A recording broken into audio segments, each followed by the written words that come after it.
అంటే ఈ కలియుగంలో సుప్రీం గాడ్ ఎవరు అసలు? ద్వాపర యుగం దీనికంటే ముందు జరిగిపోయింది కదా. ఓకే. ద్వాపర యుగం ముందు జరిగిపోయిందంటే ఈ కలియుగం గురించి తెలిసింది ఎవరికి? శ్రీకృష్ణ పరమాత్మ.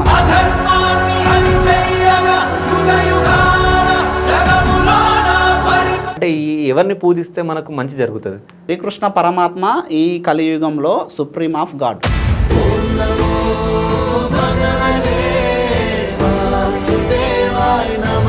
అసలు మోక్షం అంటే ఏంటి? అసలు అది నాకు లభించాలంటే నేను ఏం చేయాలి? దుఃఖములు కలిగినప్పుడు దిగులు చెందని వాడు, సుఖములు కలిగినప్పుడు స్పృహలే. అంటే మోక్షానికంటే గొప్పది ఒకటి ఉంది, ఏందో తెలుసా? భగవంతుని సేవ. ఇప్పుడు అరుణాచలంలో గిరి ప్రదక్షిణ చేస్తూ ఉంటారు చూసావా? అక్కడ మోక్షప్రదాయం అది. ఈ స్తుతి చేసుకుంటా గిరి ప్రదక్షిణ చేసి రండి, మరుక్షణమే ఎంత హ్యాపీగా ఉంటుందో మనసు చూడండి. ఒక్కసారి అరుణాచలం వెడితే చిత్రగుప్తుడు గీత గీస్తాట, ఈ జీవుడు అరుణాచలం వెళ్ళాడు. అంటే కుజదోషం ఉన్న వాళ్ళనే పెళ్లి చేసుకోవాలి అని చెప్పేసి విన్నా. అంటే అది నిజమేనా? అంటే దీనికి శాశ్వత పరిష్కారం ఏమైనా ఉంటుందా? కుజుడు అందరిని భయపెడతాడు. ఎందుకో చెప్పనా? భూమి మీద నువ్వు అడుగు పెట్టాలంటే కుజుని అనుగ్రహం ఉండాలని.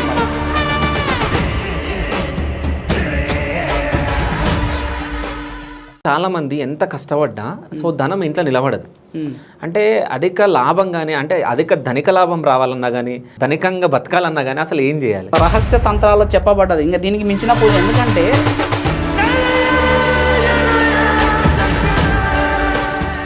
సో రైతులు ఈ మధ్య అంటే పంటలు పండక సో అప్పుల పాలు అయిపోతున్నారు చాలా మంది. ఓకే. అంటే పంటలు మంచిగా పండాలంటే, వాళ్ళు అప్పుల పాలు కాకుండా ఉండాలంటే అసలు ఏం చేయాలి రైతులు? ఫస్ట్ ఆఫ్ ఆల్ ఆ దుక్కిని దున్నేటానికి ముందే ఒక క్రియ చేయాలి.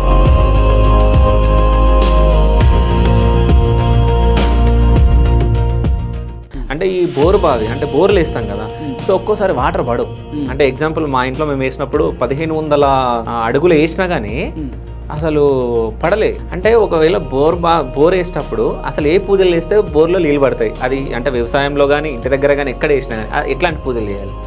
యాక్చువల్గా ఈ బోరు పాయింట్ అనేది వాస్తవానికి ఇట్లా చూడడం అనేది కొబ్బరితో చూస్తారు. అది కామన్గా, అది నాకైతే నచ్చదు. అది ఎవరి భావన నేను దెబ్బతీయని నాకు అవసరం లేదు. కానీ అది వాస్తవం అయితే కాదు. ఎందుకంటే ఇప్పుడైతే బోర్ వేస్తావో ఒక రోజు ముందే, బోర్ వేయడానికి ముందు రోజు ఏం చేయాలి? కొన్ని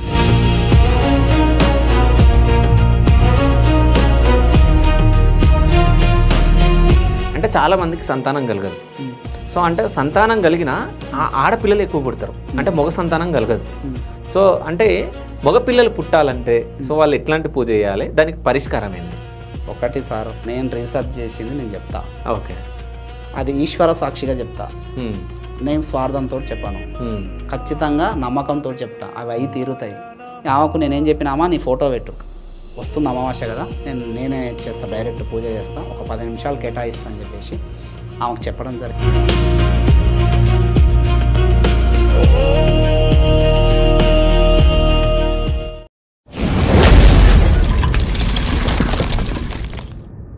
hi, welcome to Shiva studios. నేను మీ శివ చౌదరి. సో ఈరోజు మనతో పాటు స్పెషల్ గెస్ట్ ఉన్నారు. ఆయన ఎవరో కాదు, మీ అందరికీ తెలుసు.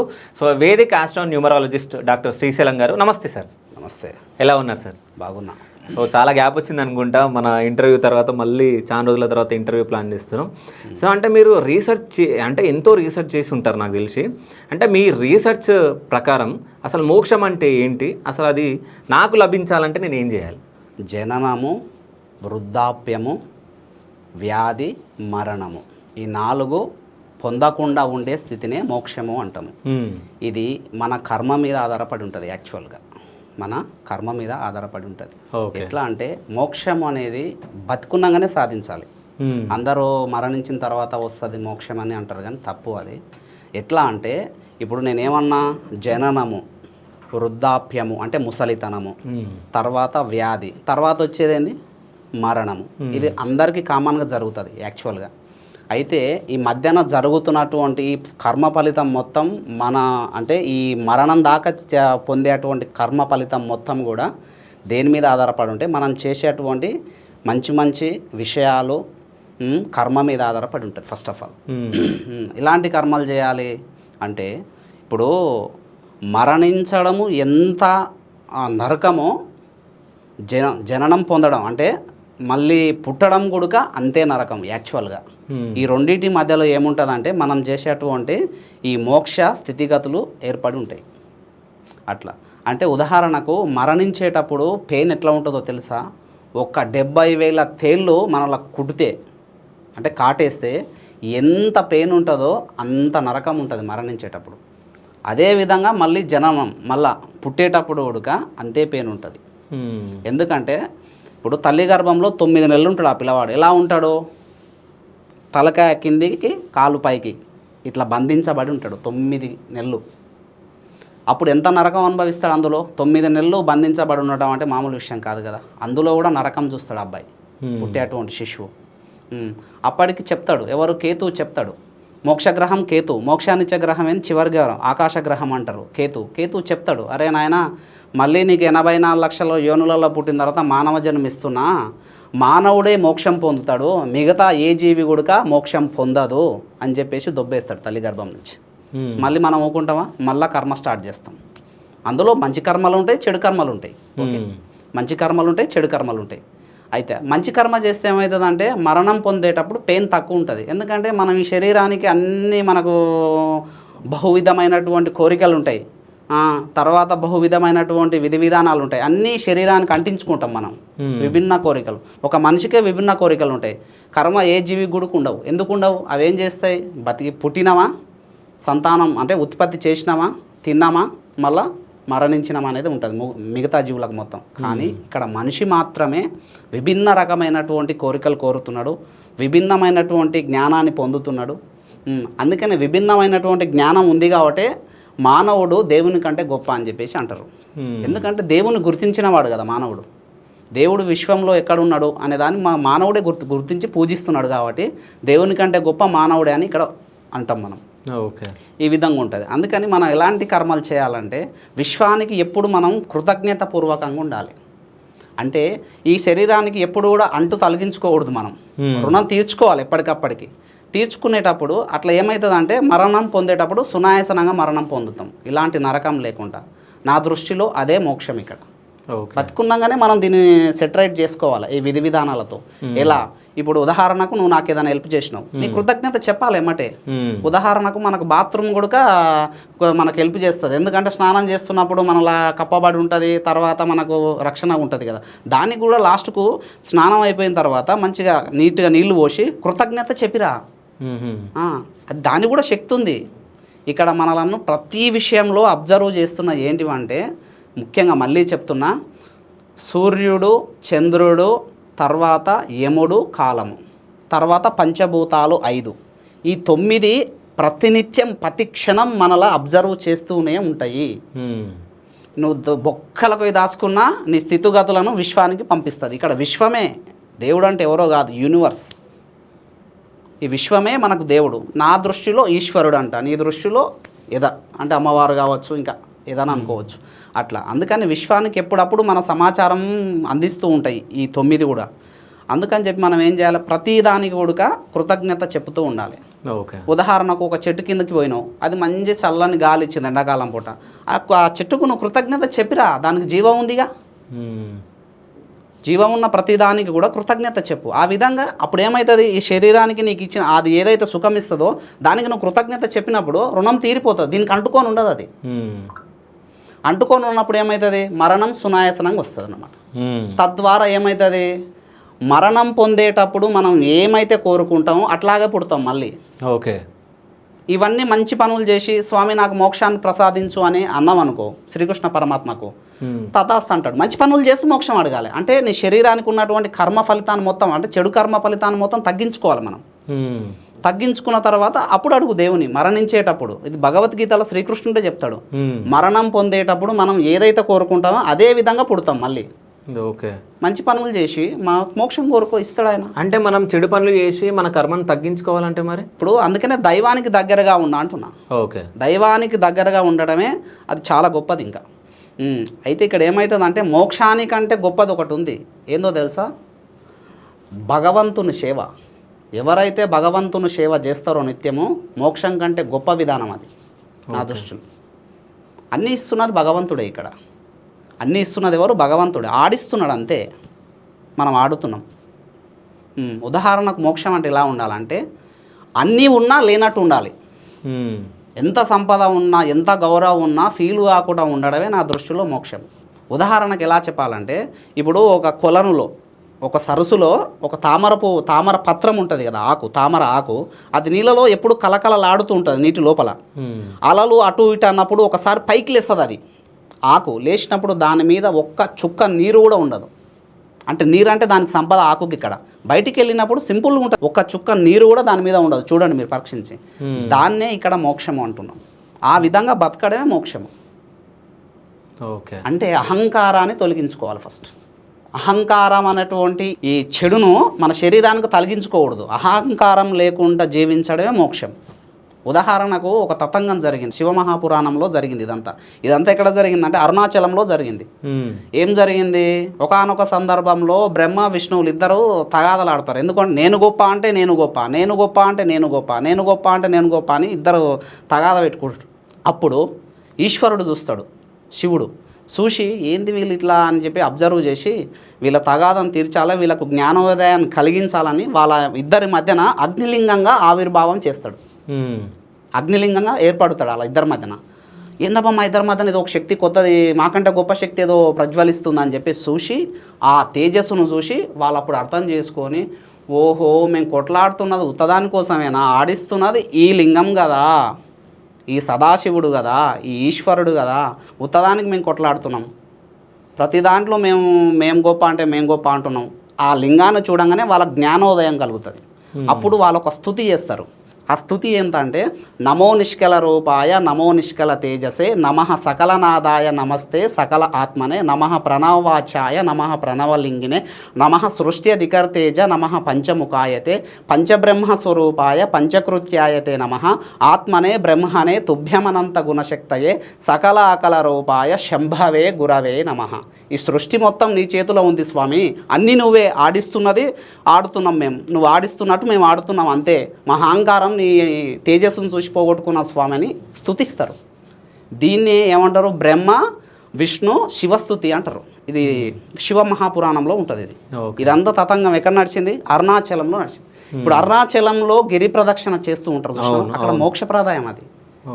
అంటే మనం చేసినటువంటి చెడు కర్మలు, ఇంతసేపు అడిగినాం కదా, చెడు కర్మలు చేస్తే ఏం చేయాలని అడిగారు కదా మీరు. అక్కడికి పోయి ప్రదక్షిణ చెయ్యి. ఎలా చెయ్యి? ఈ శ్లోకం చేసుకుంటా చెయ్యి. ఇప్పుడు నేను చెప్పిన శ్లోకం, ఈ స్తుతి చేసుకుంటా గిరి ప్రదక్షిణ చెయ్యి. చేసి రండి, మరుక్షణమే ఎంత హ్యాపీగా ఉంటుందో మనసు. చూడండి, అనుకున్న పనులు నెరవేరటం అన్నీ జరుగుతూ ఉంటాయి. అట్లా ఈ విధంగా బతకడం నా దృష్టిలో ఈ విశ్వంలో ఉన్న ప్రతిదానికి, నీకు హెల్ప్ చేసిన ప్రతిదానికి నువ్వు కృతజ్ఞత భావంతో ఉండాలి. అప్పుడే మోక్షాన్ని ఈ జన్మలో కాకుండా వచ్చే జన్మలో అయినా పొందుతావు. ఎప్పటికైనా మోక్షం అంటే ఏంది? ఈ 4 లేకుండా, ఒకటేంది జననము, తర్వాత వృద్ధాప్యము అంటే ముసలితనము, తర్వాత ఏంది వ్యాధి, తర్వాత మరణము. ఈ 4 లేకుండా ఉండటం, ఈ 4ని పొందకుండా ఉండటమే మోక్షము. ఈ జన్మలో కాకుండా ఇంకో జన్మలో అయినా పొందుతావు ఇది అలవాటు పడితే. అంటే పొందకుండా ఉంటాం అసలు యాక్చువల్గా మోక్షం మనిషే పొందాలి, ఎందుకంటే మనిషికి అంత జ్ఞానం ఉంది. కానీ మనిషి ఎట్లాగో వృద్ధాప్యం అవుతాడో ఎట్లా మరణం అయితేనే ఉంటుంది. అందుకనే చెప్తున్నా, ఇది న్యూట్రలైజ్ చేసుకోవాలి మనం. న్యూట్రలైజ్ చేసుకున్నప్పుడు మాత్రమే మోక్షం పొందాం, ఈ జన్మలో కాకుండా ఇంకో జన్మలో అయినా. అంటే మనిషికి ఎన్ని జన్మలు ఉంటాయి అసలు? చెప్పలేము, అనంతమైన జన్మలు. అంటే 7 జన్మలు అంటారు కాదా? లేదా, అదంతా కామను. అసలు మానవ జన్మ మళ్ళీ రావాలంటే 84 లక్షల యోనులలో పుట్టాలని కేతువు చెప్పింది మనకు. 84 లక్షల యోనులలో మళ్ళీ పుట్టాలి. అందుకనే మానవ జన్మ ఇప్పుడు సార్థకం చేసుకో, పాపాలు చేయకు, పాపకర్మ చేయకు, మంచిగా ఉండు, సాత్వికంగా ఉండు. ఆ సాత్వికంగా ఉండేటువంటి విధానాన్ని ఇక్కడ మోక్షం. నువ్వు ఫస్టే పసిగడతావు, మోక్షాన్ని అనుభవిస్తావు. అనుభవించి చిట్టచిరు భగవంతుని దగ్గరకు ఏమవుతావు? మోక్షాన్ని ప్రసాదించు స్వామి అంటే నేను అబ్జర్వ్ చేసి తదాస్తుంటాడు ఆయన. ఇవన్నీ చేసుకోవాలంటే సంచితలో ఉన్నటువంటి కర్మ, సంచిత కర్మ అని చెప్పినా కదా, అందులో ఉన్న కర్మ మొత్తం ఏం చేయాలి? నువ్వు 0%కు రావాలి, 0కు రావాలి. అందులో సంచితలో ఉన్నటువంటి కర్మలు మొత్తం 0కు వచ్చి, అంటే చెడు కర్మలను మంచి కర్మలతో డామినేట్ చేయాలి, దాంట్లో కొట్టివేయాలి. చెడు కర్మలను మొత్తం మంచి కర్మలు చేసి కొట్టేపించాలి సంచిత కర్మలు. అప్పుడు ఆ సంచిత కర్మలో ఎప్పుడు 0 అవుతుందో మన కర్మలు, అప్పుడు మోక్షం వస్తుంది. అంటే ఇది మనిషే సాధ్యము అట్లా. అందుకని చెప్పేసి అంటే ఈ కలియుగంలో సాధ్యం అంటారా? అంటే కష్టం, కష్టము. కాకపోతే ఒకటి, దీనికంటే గొప్పది ఒకటి ఉందని చెప్తున్నా. ఎప్పటికైనా దైవ చింతనతో ఉన్నప్పుడు, దైవ సేవలో ఉన్నప్పుడు, తర్వాత భగవంతుని సేవలో ఎప్పుడు మనం నిమగ్నమై ఉంటామో తప్పకుండా అది దానికి దగ్గరగా పోతాం. అలాంటి బుద్ధి కలిగిస్తాడు భగవంతుడు. ఆడిస్తున్నది మొత్తం ఆయనే కదా, తప్పకుండా చేస్తాడు అది. ఓకే, అంటే ఈ కలియుగంలో సుప్రీం గాడ్ ఎవరు అసలు? అంటే ఈ ఎవరిని పూజిస్తే మనకు మంచి జరుగుతుంది? సుప్రీం గాడ్ అంటే ద్వాపర యుగం దీనికంటే ముందు జరిగిపోయింది కదా. ఓకే, ద్వాపర యుగం ముందు జరిగిపోయిందంటే ఈ కలియుగం గురించి తెలిసింది ఎవరికి? శ్రీకృష్ణ పరమాత్మనే. ఆయనే సుప్రీం ఆఫ్ గాడ్ ఇప్పుడు కలియుగంలో. ఆయనకే తెలుసు కలియుగ స్థితిగతులు మొత్తం ఆయనకే తెలుసు. ఓకే, అసలు శ్రీకృష్ణ పరమాత్మ మామూలు శక్తివంతుడు కాదు. ఆయన పుట్టినప్పటి నుంచి భరతాలు పడతానే ఉన్నాడు అందరివి. ఇక్కడ యాక్చువల్గా శ్రీకృష్ణ పరమాత్మ 16,000 మంది గోపికలను ఏదో ఇట్లా అనుకుంటారు కదా, అది మిస్అండర్స్టాండింగ్. యాక్చువల్గా వాళ్ళకు నువ్వు వసతి కల్పించిండు ఆయన, అంతే. వాళ్ళని ముట్టలే పాపం. అదంతా ఆయన బండువాడు, ఆయన మీద పడ్డ బండువాడు ఇదంతా. ఓకే, ఏమన్నా ఒక రాక్షసుడు వాళ్ళను అపహరిస్తాడు, ఆ 16,000 మంది గోపికలను అపహరించినప్పుడు వాళ్ళు ఏం చేస్తారు? సూసైడ్ చేసుకుంటాం, మేము బతకం, మాకు సమాజంలో విలువ లేదు, మమ్మల్ని అందరినీ చిన్న చూపు చూస్తారు మమ్మల్ని అందరినీ అని శ్రీకృష్ణుని కాడికి ఏడుకుంటారు. రాజు కదా ఆయన, ద్వాపర యుగంలో ఆయనదే కదా రాజు. ఆయన కాడికి వేడుకుంటారు వీళ్ళు. ఏడుకున్నప్పుడు ఆయన ఆలోచన చేసి, అరే ఇంతమంది చనిపోవడం ఏంది, నేను కాపాడాలి అని చెప్పి ఇంట్లో అందరూ పోయి మంచిగా స్నానాలు చేసి పూలు పెట్టుకొని దీపారాధన చేసి ఉన్నాను, మీ ఇంటికి వచ్చి మీకు ఒక తతంగం చెప్తా అంటాడు. అందరికీ తాళీలు కడతాడు. ఓకే, ముట్టడు ఆయన పాపం, నింద మాత్రం మోస్తాడు.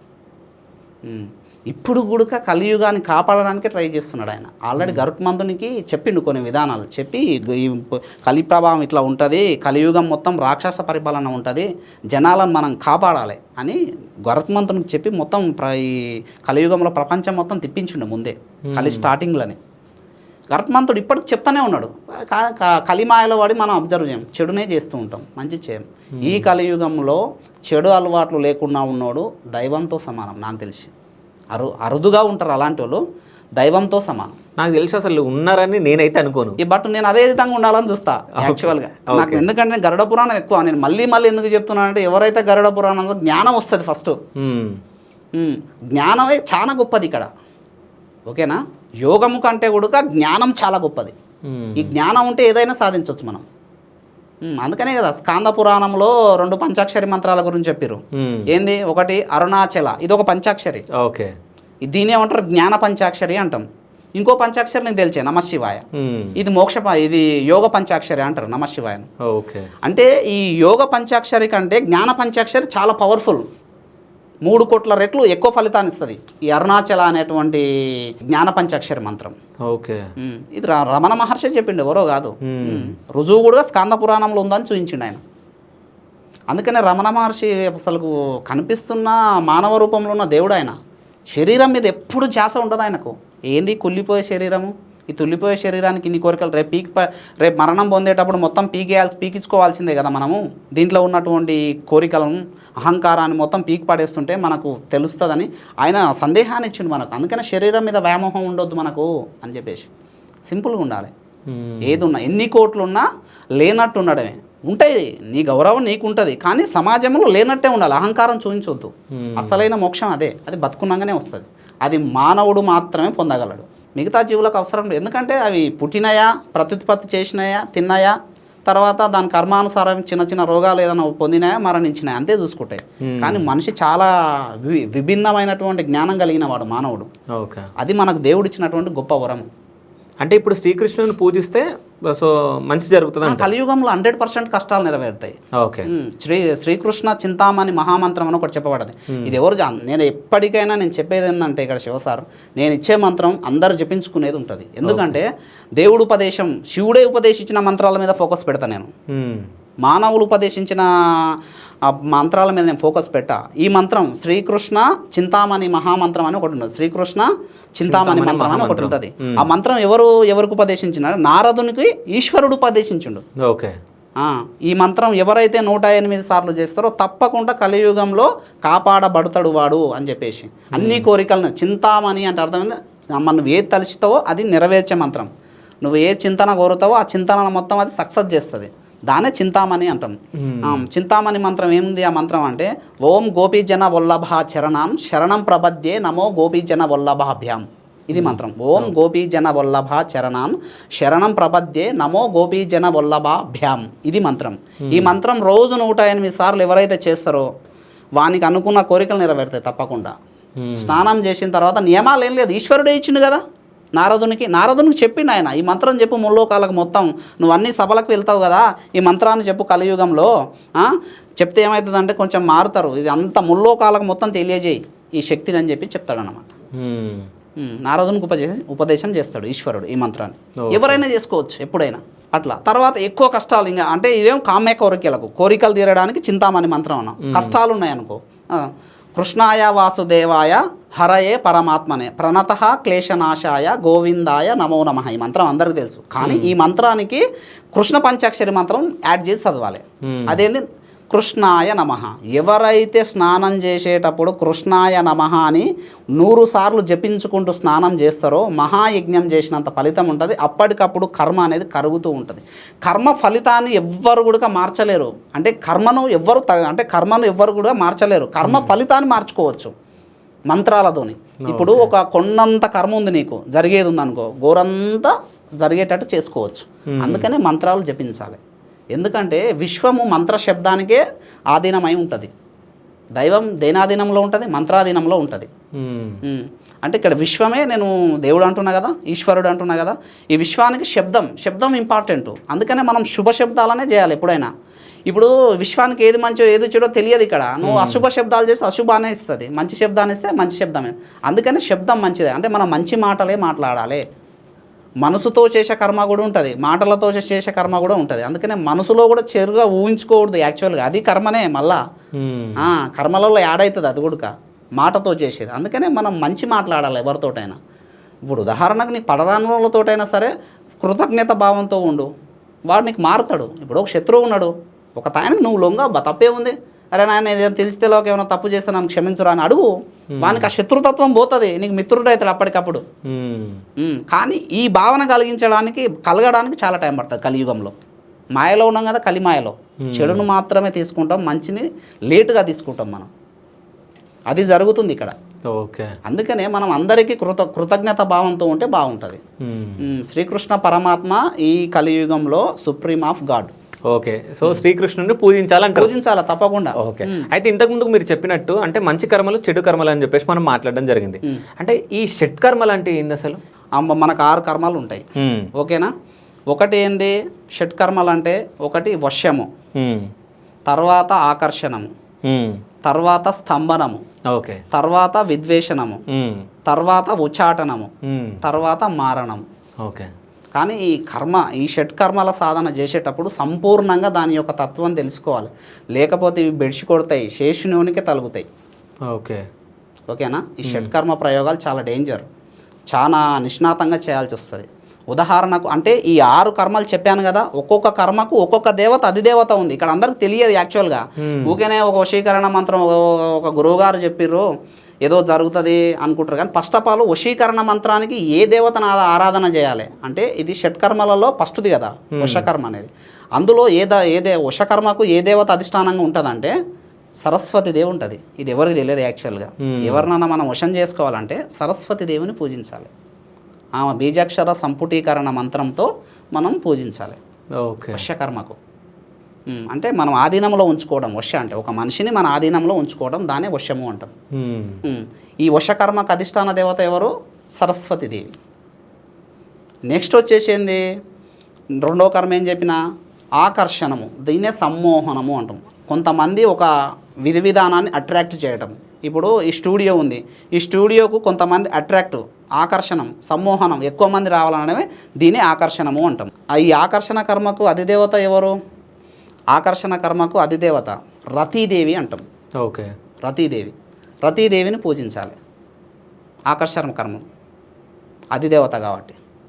తర్వాత నెక్స్ట్ వచ్చే కర్మ ఏంది? స్తంభనము. స్తంభనం అంటే అర్థం ఏంది? నిలిపి ఉంచటము, స్థిరం చేయటము. ఈ స్తంభనానికి అధిదేవత ఎవరంటే లక్ష్మీదేవి. ఇప్పుడు ధనం, లక్ష్మి చంచలమైనది అంటాం కదా, నిలపడం, అందుకే ఉదాహరణ. అందుకని అధిదేవత ఎవరు? లక్ష్మి, స్తంభన విద్యకు. తర్వాత నెక్స్ట్ వచ్చేది విద్వేషణం. విద్వేషణం అంటే విడగొట్టడం, ఇద్దరు మనసులను విడగొట్టడం, పడకుండా చేయడం. దీనికి ఎవరు అధిదేవత అంటే జ్యేష్ఠాదేవి. జ్యేష్ఠాదేవిని పూజిస్తే తప్పకుండా విద్వేషణ క్రియ వస్తుంది మనకు. అట్లా అధిదేవత కాబట్టి. ఇవన్నీ తెలియక కొన్ని యంత్రాలు ఇవి పనిచేయవు. ఫస్ట్ తెలుసుకోవాలి తర్వాత నెక్స్ట్ వచ్చేటువంటి ఇదేంది ఉచ్చాటనము. ఉచ్చాటనం అంటే ఏంది? ఒక చోటు నుంచి వెళ్ళగొట్టడం, వాళ్ళను స్థిరంగా ఉంచకపోవడం, అక్కడిక్కడ తిప్పటం, దీన్ని ఉచ్చాటనం. ఒక చోటు నుంచి వెళ్ళగొట్టే విధానాన్ని ఉచ్చాటనము అంటాం. దీని గది దేవత ఎవరు? దుర్గాదేవి. లాస్ట్ కర్మ ఈ మరణం అంటే ఈ మారణ కర్మకు అధిదేవత ఎవరు అంటే కాళికాదేవి. నేను ఇంతకు వీడియోలో కూడా చెప్పిన, ఈ చేతబళ్ళు ఇది ఇది అన్నప్పుడు అన్నిటికీ అధిదేవత ఆమెనే కాబట్టి ఆమెనే పూజించని చెప్పిన. చాలామంది పూజించి మంచి మంచి రిజల్ట్ వచ్చినాయి సార్, నిజంగా మా ఆరోగ్యాలు బాగుపడ్డాయని నా తానికి వచ్చి చెప్పారు. మనం చెప్పినా కదా ఈ విషయం గురించి, చేతబళ్ళు చేస్తారు భయం అవుతుంది అన్న దానికి చెప్పినా కదా. అట్లా ఇవన్నీ తెలుసుకోవాలి. ముందే ఈ దేవతలను పూజించి పెట్టుకున్నాం అనుకో, ఆ కర్మలు కూడా మన మీద పనిచేయవు.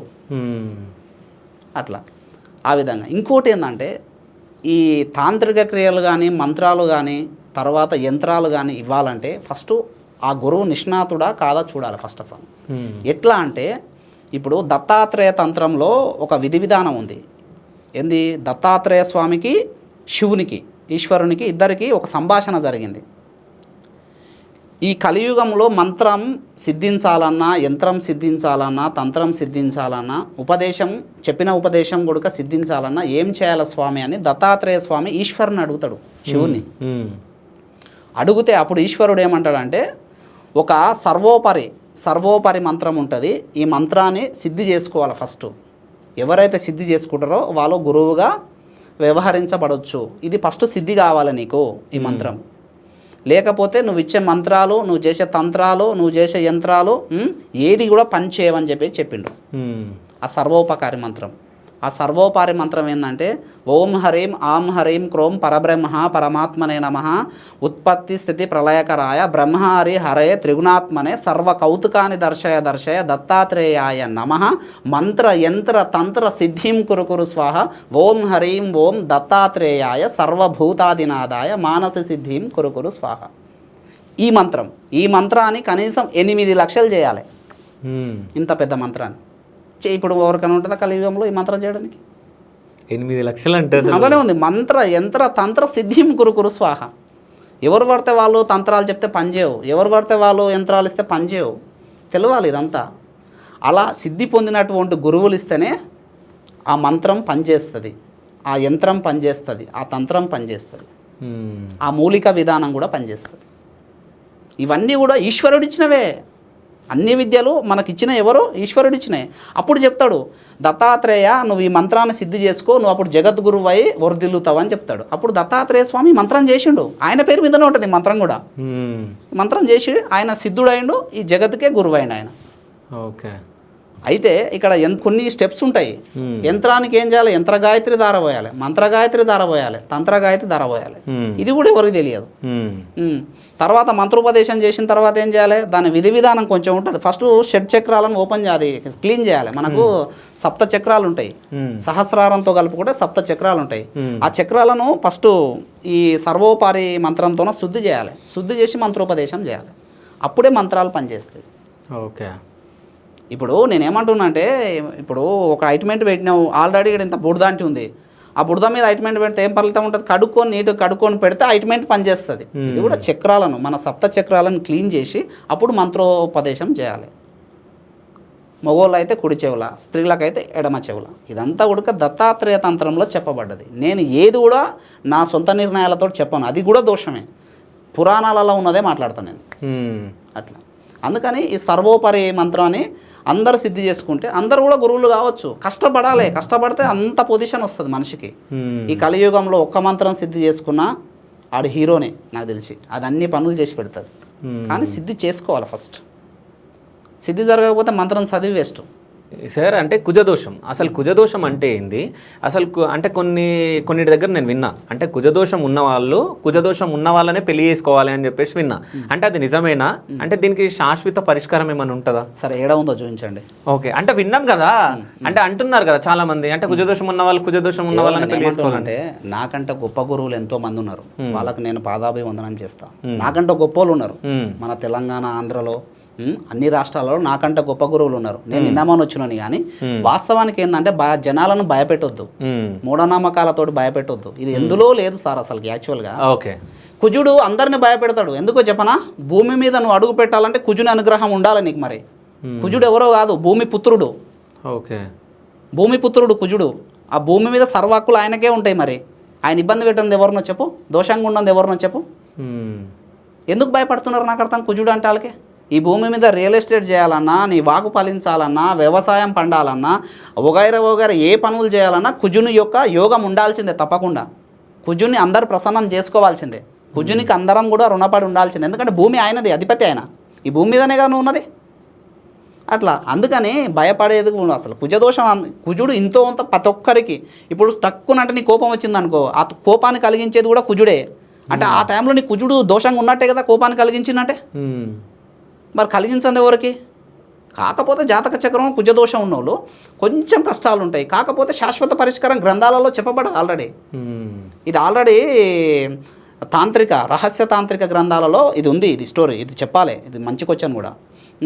ఏమవుతుందంటే ఫస్ట్ ఆఫ్ ఆల్ దీనికి రెమెడీ ఏంటంటే, ఫస్ట్ ఆఫ్ ఆల్ కుజుని యొక్క మంత్రం ప్రతిరోజు వాళ్ళు ఎంతవరకు అయితే జీవిస్తారో కుజదోషం ఉన్నోళ్ళు ప్రతిరోజు అంటే కనీసం 108 రోజులు, రోజు 108 సార్లు కుజమంత్రం చేయండి. కుజమంత్రం అం అంగారకాయ నమః. ఈ మంత్రం ఎవరైనా చేసుకోవచ్చు, సిద్ధ మంత్రం ఇది. అం అంగారకాయ నమః, ఇది కుజుని మంత్రం. రోజు 108 సార్లు చేసుకోండి. తర్వాత నెక్స్ట్ ఏం చేయండి, పాదరస సుబ్రహ్మణ్య స్వామి విగ్రహాన్ని తెచ్చుకోండి. దొరుకుతాయి మనకు షాపులలో, కొంచెం కష్టపడండి. పాదరసంతో తయారు చేసిన సుబ్రహ్మణ్యేశ్వర స్వామి విగ్రహం తెచ్చుకోండి. పాలల్లో కొంచెం పసుపేసి ఆ పాలతో అభిషేకం చేయండి ప్రతిరోజు.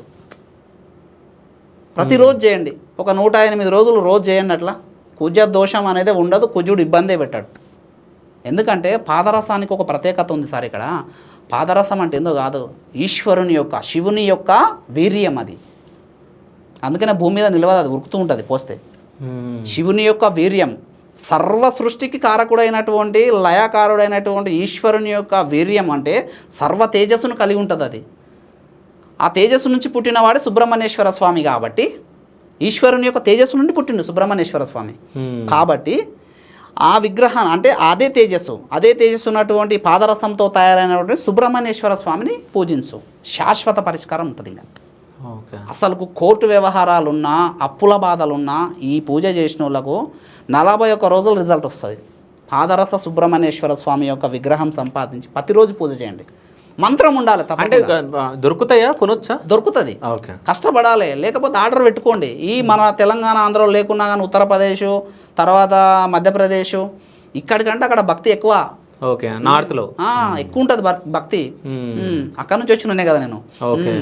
ఎక్కువ ఉంటుంది అన్నమాట. అక్కడ దొరుకుతాయి, తెచ్చుకోవాలి. తెచ్చుకొని ప్రతినిత్యము పూజించాలి. ఆయన ఫస్ట్ విగ్రహం ఎప్పుడు పెట్టాలి, మంగళవారం రోజు పెట్టుకోండి. కుజహోరల అది పూజించే ఫస్ట్ పూజ ఎప్పుడు జరగాలి, కుజహోరల ప్రతిష్ఠించుకోండి ఆ విగ్రహాన్ని. ఫస్ట్ పూజ కుజహోరల చేయాలి. మంగళవారం కుజహోర అంటే ఉదయము 6 నుంచి 7, మధ్యాహ్నము 1 నుంచి 2, తర్వాత రాత్రి 8 నుంచి 9, 3 సార్లు వస్తుంది హోరాకాలం అనేది. ఆ టైంలో చేసుకోవాలి. మంత్రం ఏంటంటే ఓం సాం శరవణభవాయ నమః, ఆయన మూల మంత్రం.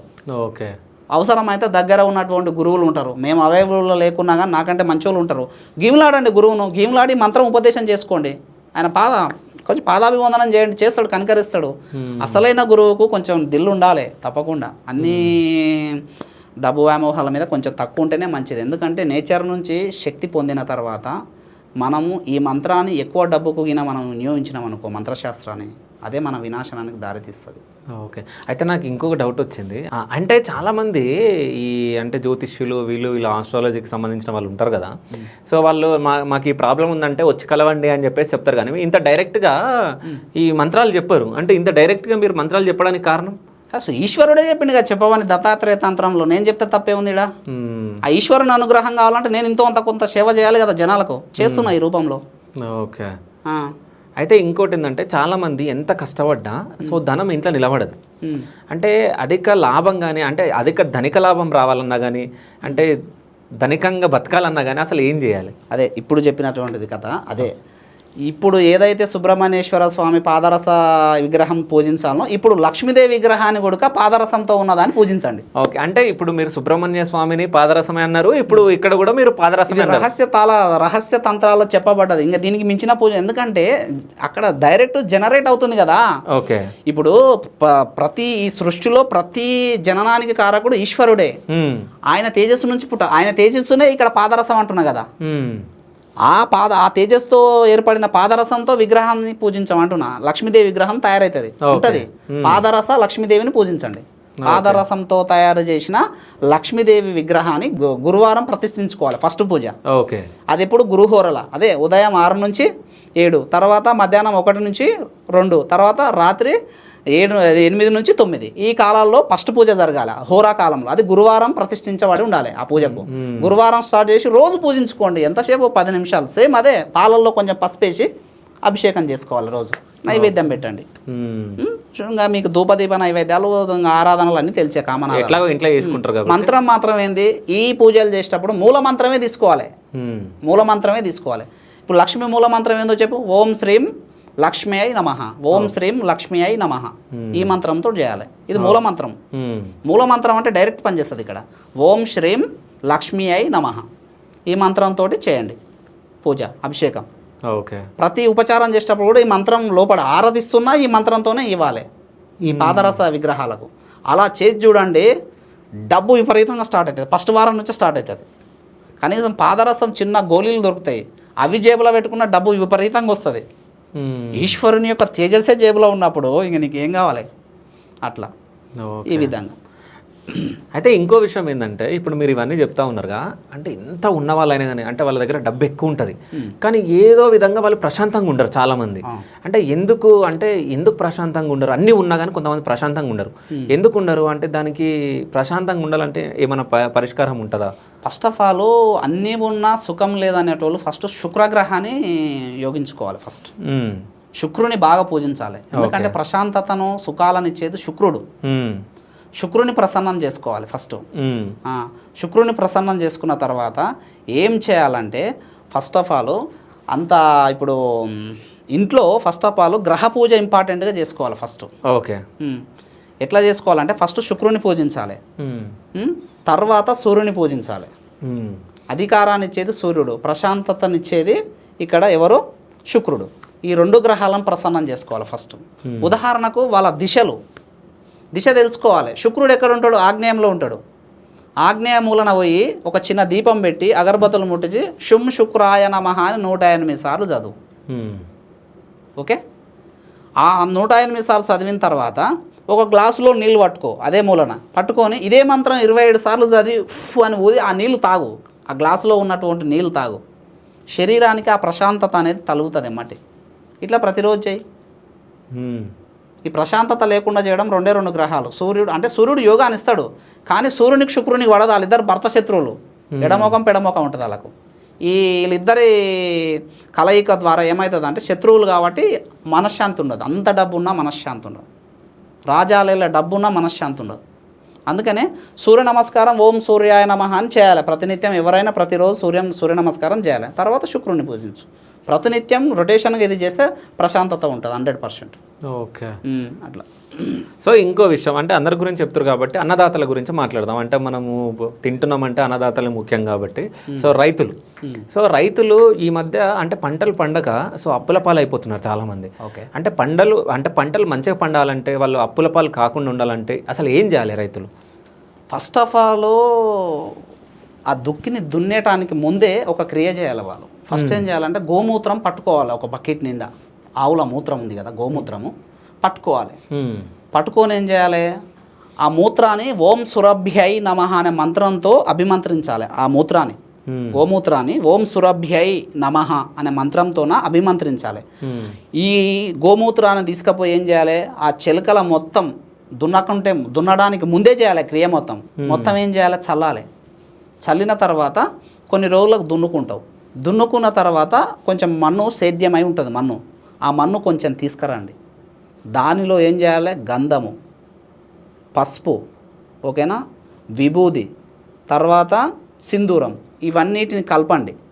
ఓకేనా, కలిపి ఏం చేయి, మంచిగా కొన్ని నీళ్ళు పోసి దాన్ని శివలింగంగా తయారు చేయండి. తయారు చేసి ఆ శివలింగాన్ని ఒక 11 రోజులు పూజించండి.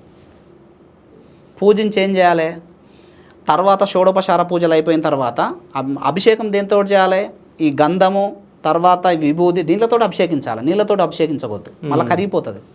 ఈ గంధంతోన తర్వాత ఒకరోజు గంధంతోన, ఒకరోజు విభూతితోన, ఒకరోజు సింధూరంతోన ఇట్లా అభిషేకం చేసి ఓం నమః శివాయ పంచాక్షరి మంత్రం ఉంది కదా, ఈ మంత్రాన్ని చేసుకోవాలి. చేసుకుంటూ 108 సార్లు అభిషేకించాలి 11 రోజులు. అభిషేకించి మనం కొంచెం పంచదార నైవేద్యం పెట్టి ఒక బిల్వపత్రం ఆ శివలింగం మీద పెట్టి హారతి ధూపం అంతా అయిపోయిన తర్వాత అట్నే 11 రోజులు చేయండి. అయిన తర్వాత 12వ రోజు తీసుకుపోయి ఏం చేయాలి, ఈ లింగాన్ని మొత్తం మళ్ళీ మట్టితోటి చేసిన లింగం కదా మొత్తం పొడిలాగా చేయండి, పిసుకండి ఏం కాదు.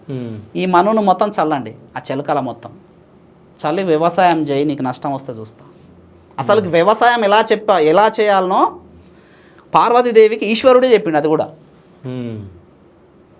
పార్వతీదేవికి ఈశ్వరుడే చెప్పిండు. ఈ తాంత్రిక గ్రంథాల్లో చెప్పబడ్డది ఇది కూడా.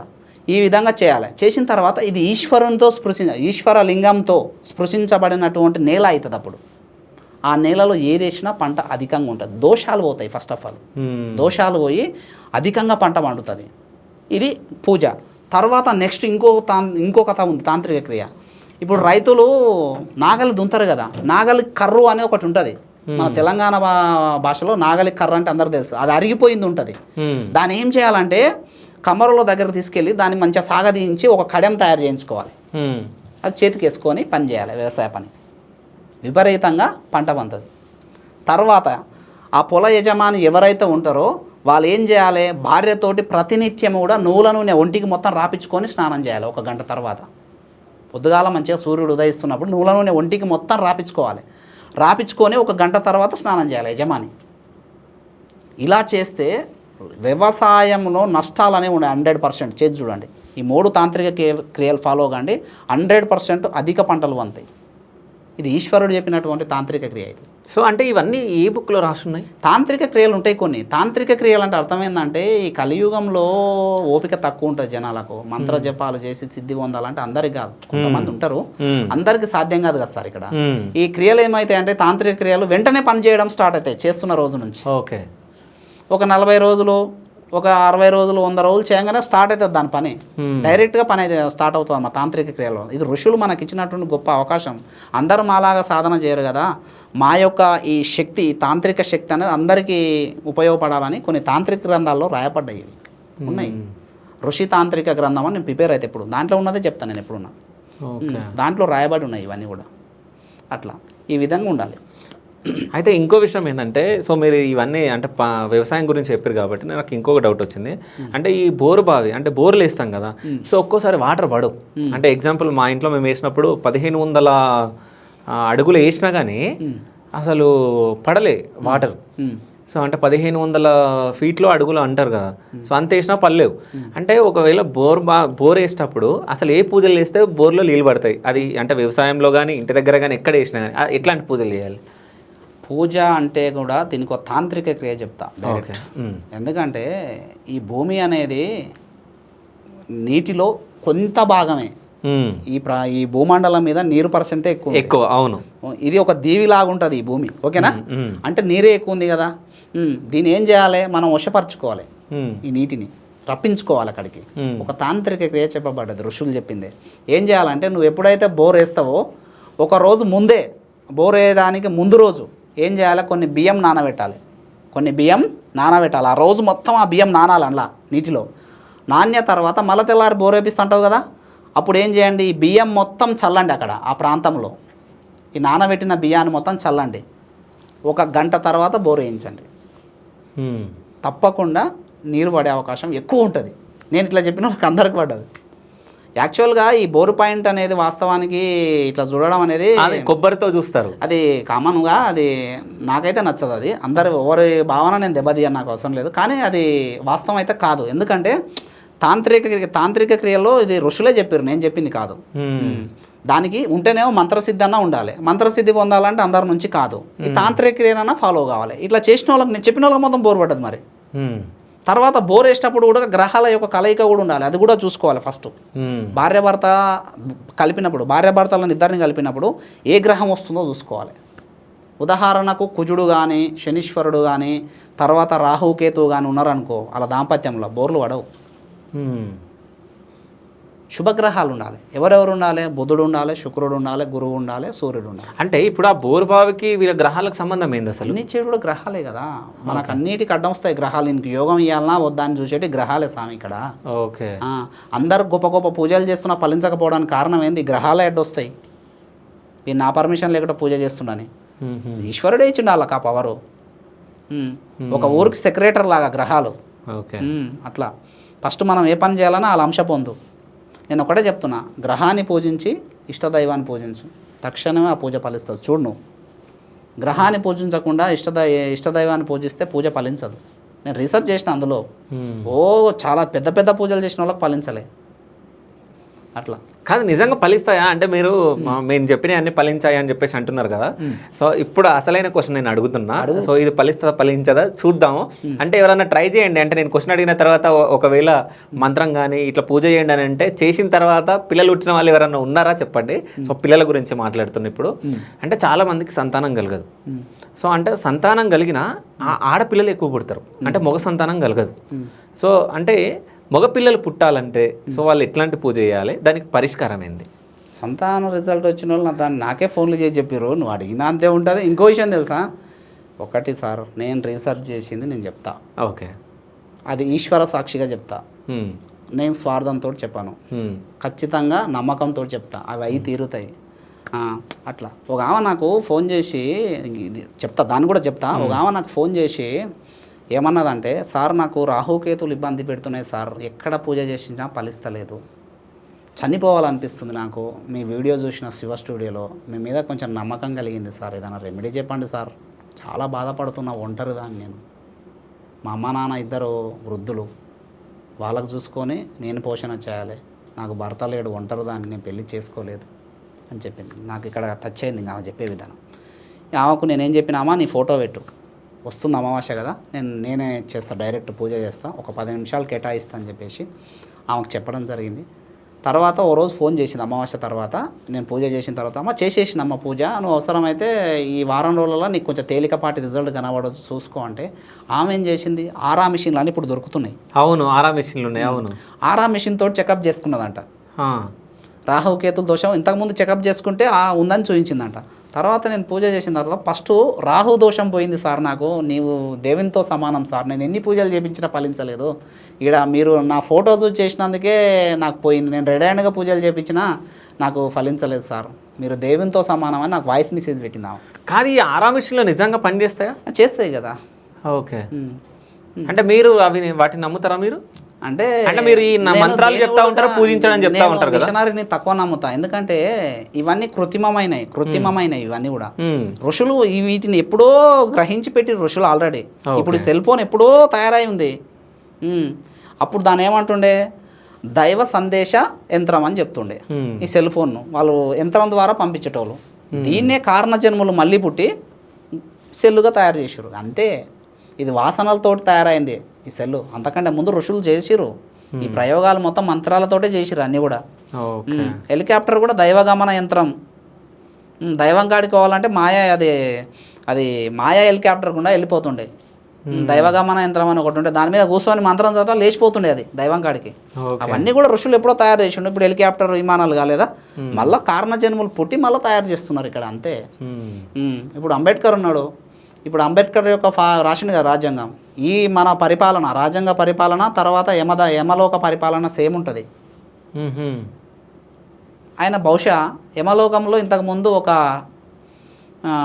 గురువుగానో ఒక వ్యక్తిగానో యమలోకంలో పుట్టింటాడు ఆయన, గొప్ప వ్యక్తిగా. ఏదో ఒక నౌకర చేసి ఉంటాడు యమలోకంలో.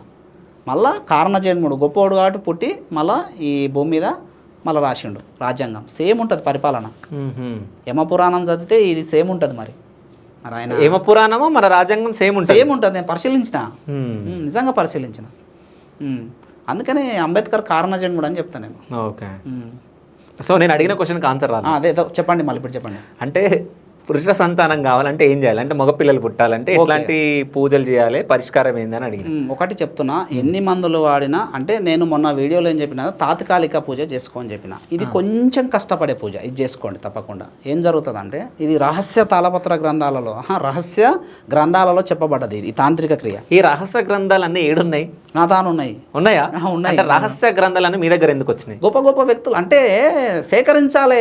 రైటర్ ఎవరు, ఆయన క్వాలిఫికేషన్ ఏంది, ఆయన ఎక్స్పీరియన్స్ ఏంది, ఈయన దేని నుంచి గ్రహించబడ్డది, ఈయన రాసినటువంటి విధి విధానం మొత్తం దేని నుంచి గ్రహించబడ్డది అనేది మనం అబ్జర్వ్ చేసి కొనాలి బుక్కులు. కొన్ని దాన్ని ప్రిపేర్ కావాలి, దాన్ని ప్రాక్టికల్గా చూడాలి. ఉతానే చెప్పకూడదు, మళ్ళీ ప్రాక్టికల్గా చూడాలి.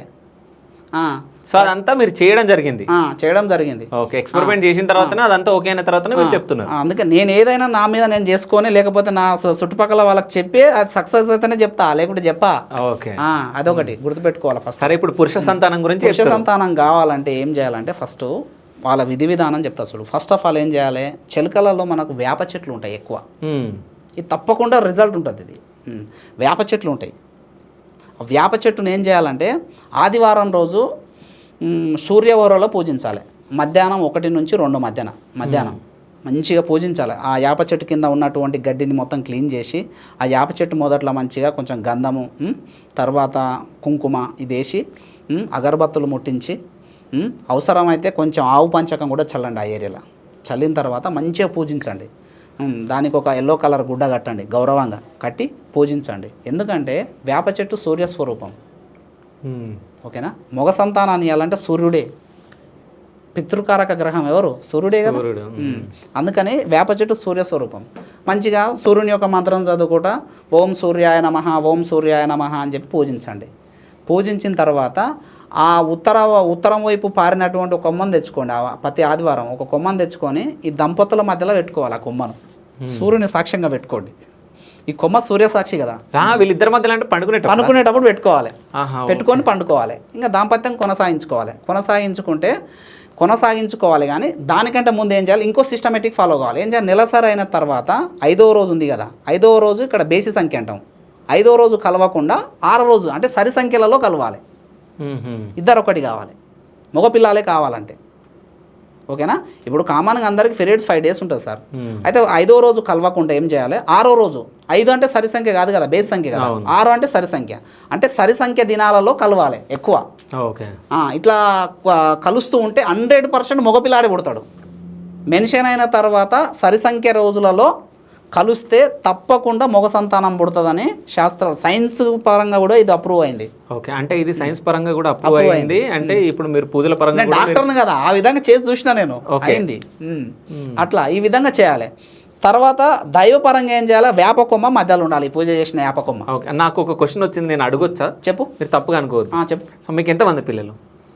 నాకు 2 ఆడపిల్లలు. 2 ఆడపిల్లలు. అయితే మధ్యాహ్నం నేను ఇంకొక విషయం కూడా చెప్తాను, అలా చెప్పకూడదు, అన్నీ చెప్పాలి. నేను పాము మీద ఒకటి మంత్రం, అంటే చనిపోయిన పామును బతికించిన అనేటువంటి ఒక మంత్రం చేసిన, చూసినావా? ఒక మంత్రం చెప్పిన నేను. అంటే ఒక మంత్రం గరుడ పురాణంలో చెప్పబడ్డది. చనిపోయిన వ్యక్తులు కూడా బతకొచ్చు. 12 లక్షలు చేయాలి ఈ మంత్రాన్ని. తర్వాత అందులో యజ్ఞం చేయాలి, తర్పణం చేయాలి మూగజీవులకు. అంటే మనకు కొన్ని క్రియలు ఉంటాయి, ఆ మంత్రం సిద్ధించాలంటే చెప్పినా కదా. నేను అది సిద్ధించుకున్న తర్వాత ఏం చేసిన అంటే, మా చుట్టుపక్కల పాము చనిపోయి చూద్దాం, నాకు జలస ఎక్కువ కదా, నేను మ్యాథ్స్ని ఫస్టే నేను ఏదైనా ప్రాక్టికల్గా చూస్తా. దాన్ని ఏం చేసిన, మా మేడం ఆల్రెడీ ప్రెగ్నెంట్తో ఉన్నది. అప్పుడు ఉన్న తర్వాత నేనేం చేసిన, అదే నేను సిద్ధి చేసుకున్న తర్వాత విభూది కలిపిన నీళ్ళతోటి మంత్రించి పోయాలి దాన్ని. ఆ పాము డెడ్ బాడీ మీద పోసిన నేను, శవం మీద పోస్తే అది లేచి కదలించిపోయింది. తద్వారా ఏం జరిగిందో తెలుసా, అంటే చచ్చిపోయిన పామును బతికింది. ఇది చెప్తే ఇది పెద్ద ఒకటి అవుతుంది, కానీ దీని వెనుకున్న అనార్థం చూడు ఏం జరిగిందో. కొడుకు పుట్టి చనిపోయిండు. దాంట్లో ఆల్రెడీ రాసి ఉంది, ఏదో ఒక అఘాయిత్యం జరుగుతుంది నీ వంశానికి సంబంధించిందంటే జరిగింది అది. అంటే అది చేస్తే అవును. మళ్ళీ అది ఎందుకంటే అది శాస్త్రంలో చెప్పబడ్డది, అది రాయబడ్డది. కానీ ఈ కలియుగంలో అది సరికాదు. యాక్చువల్గా అది సృష్టి ధర్మం కాదు. మరణించిన ప్రతి వ్యక్తి, పుట్టిన ప్రతి వ్యక్తి మరణించాల్సిందే కదా. బతికించడం సృష్టి ధర్మం కాదు కదా. శాస్త్రాలలో ఉంది, కానీ కొన్ని చేయాలి, నేర్చుకోవాలి, కానీ కొన్ని చేయొద్దు. మూఢనమ్మకంగా పోయి చేసి దాన్ని కాస్త మళ్ళా మీదికి తెచ్చుకోకూడదు. ఈశ్వరుడే చెప్పిండు ఏ క్రియ వాడాలి, ఇది ఉంది, ఈ విద్య నేనే ఇచ్చిన, కానీ ఈ విద్య ప్రయోగం చేయకూడదు, ఇది నాకు సమానం, నేను చేసే విద్య మీరు చేయకూడదు, కాకపోతే జ్ఞానం కోసం చెప్తున్నా అని చెప్పేసి ఈశ్వరుడు చెప్పిన విషయం. నేనేం చేసిన ప్రయోగం చేసి చూసినాడ. ప్రయోగం చూడడం వల్ల ఏముంది, పుట్టిన కొడుకు చనిపోయింది. ఒకరోజు ఉన్నాడు, అంటే పుట్టుకతోటే ఇంకా ఆయనకి శ్వాస ఆడలే, ఇంకా తర్వాత చనిపోయాడు. ఇదంతా కూడా ఎందుకు చెప్తున్నానంటే ఈ క్రియలు అప్పటికి మా అన్న అన్నాడు, చెప్పినా కదా ఒక అన్న ఉంటాడు నాకు అని చెప్పినా కదా, ఆయన ద్వారా నాకు ఈ మంత్రం వచ్చింది చెప్పినా కదా. ఆయన అన్నాడు, అరే బెడ్షి కొడతాయిరా విద్యలో, నువ్వు లోతుగా పోతున్నావు, డెప్త్గా పోతున్నావు, జాగ్రత్త అన్నాడు. అప్పుడు అర్థమైంది నాకు. అందుకని విద్యలను పెద్ద పెద్ద విద్యలను మనం తక్కువ ఉపయోగించుకోవాలి, అది కూడా లోక కళ్యాణం కోసం ఉపయోగించుకోవాలి నా దృష్టిలో. నాకు కొంతమంది కాల్ చేసి అన్నారు, సార్ చనిపోయిన మా మనిషిని బతికిస్తారు, మీకు ఎన్ని లక్షలు కావాలి సార్ అంటే, నాయన తిక్కోడ ఇది జరిగిందిరా, అది నేర్చుకోవడం కూడా విరుద్ధం, కాకపోతే పురాణంలో రాయబడ్డది, ఇంతకుముందు యుగాలలో ఉండే అది యాక్చువల్గా. మరి అంటే శివసార్ నాకు అర్థం కాదు, సత్యాయుగంలో 1000 సంవత్సరాలు బతుకుతుండే, ఒక్కొక్కరు 1000 కేజీలు ఉంటుండే మనుషులు. మరి దీని ఏమంటావో చెప్పు మళ్ళీ. అంటే సత్యయుగం అంటే ఇప్పుడు ఇది మొదటి యుగం, ఇప్పుడు కలియుగం అంతమైతే మళ్ళీ సత్యయుగం స్టార్ట్ అవుతుంది. అంటే ఆ యుగంలో మనం పుడతాము మళ్ళీ, అది నువ్వు గొప్ప అయితే పుడతావు, అందుకనే పుణ్యాలు చేయి, మరి ఓకే పుణ్యాలు చేస్తే పుడతావు తప్పకుండా. అట్లా భగవద్గీతలో ఉంది కదా అంతా కూడా. ఆ విధంగా మా సత్యయుగంలో 1000 సంవత్సరాలు బతికేటోళ్ళు, దేవుళ్ళు సహజీవనం గడిపేటోళ్ళు మన మానవులతోన. హనుమ అంటే ఆంజనేయ స్వామి పలికేటోడు అంట, చెప్పు అని చెప్పేసి సహజీవనం జరిగింది. మరి ఇది చెప్తే వింతనే ఉంటుంది, మరి పురాణాలు చెప్తున్నాయి కదా ఆల్రెడీ ఇలా జరిగిందని చెప్పి. అంటే మీరు చెప్పిన అన్ని పురాణాలలో ఉన్నాయి అంతే కదా, ఉత్తగా చెప్తే అది కరెక్ట్ కదా. అంటే ఇప్పుడు మగ సంతానం పూజ చేసి సో ఆ కొమ్మని ఉత్తరం వైపు పారినటువంటి వేప కొమ్మని తెచ్చుకొని వాళ్ళిద్దరి మధ్యలో పెట్టుకొని భార్యాభర్త ఒకటి కావాలి.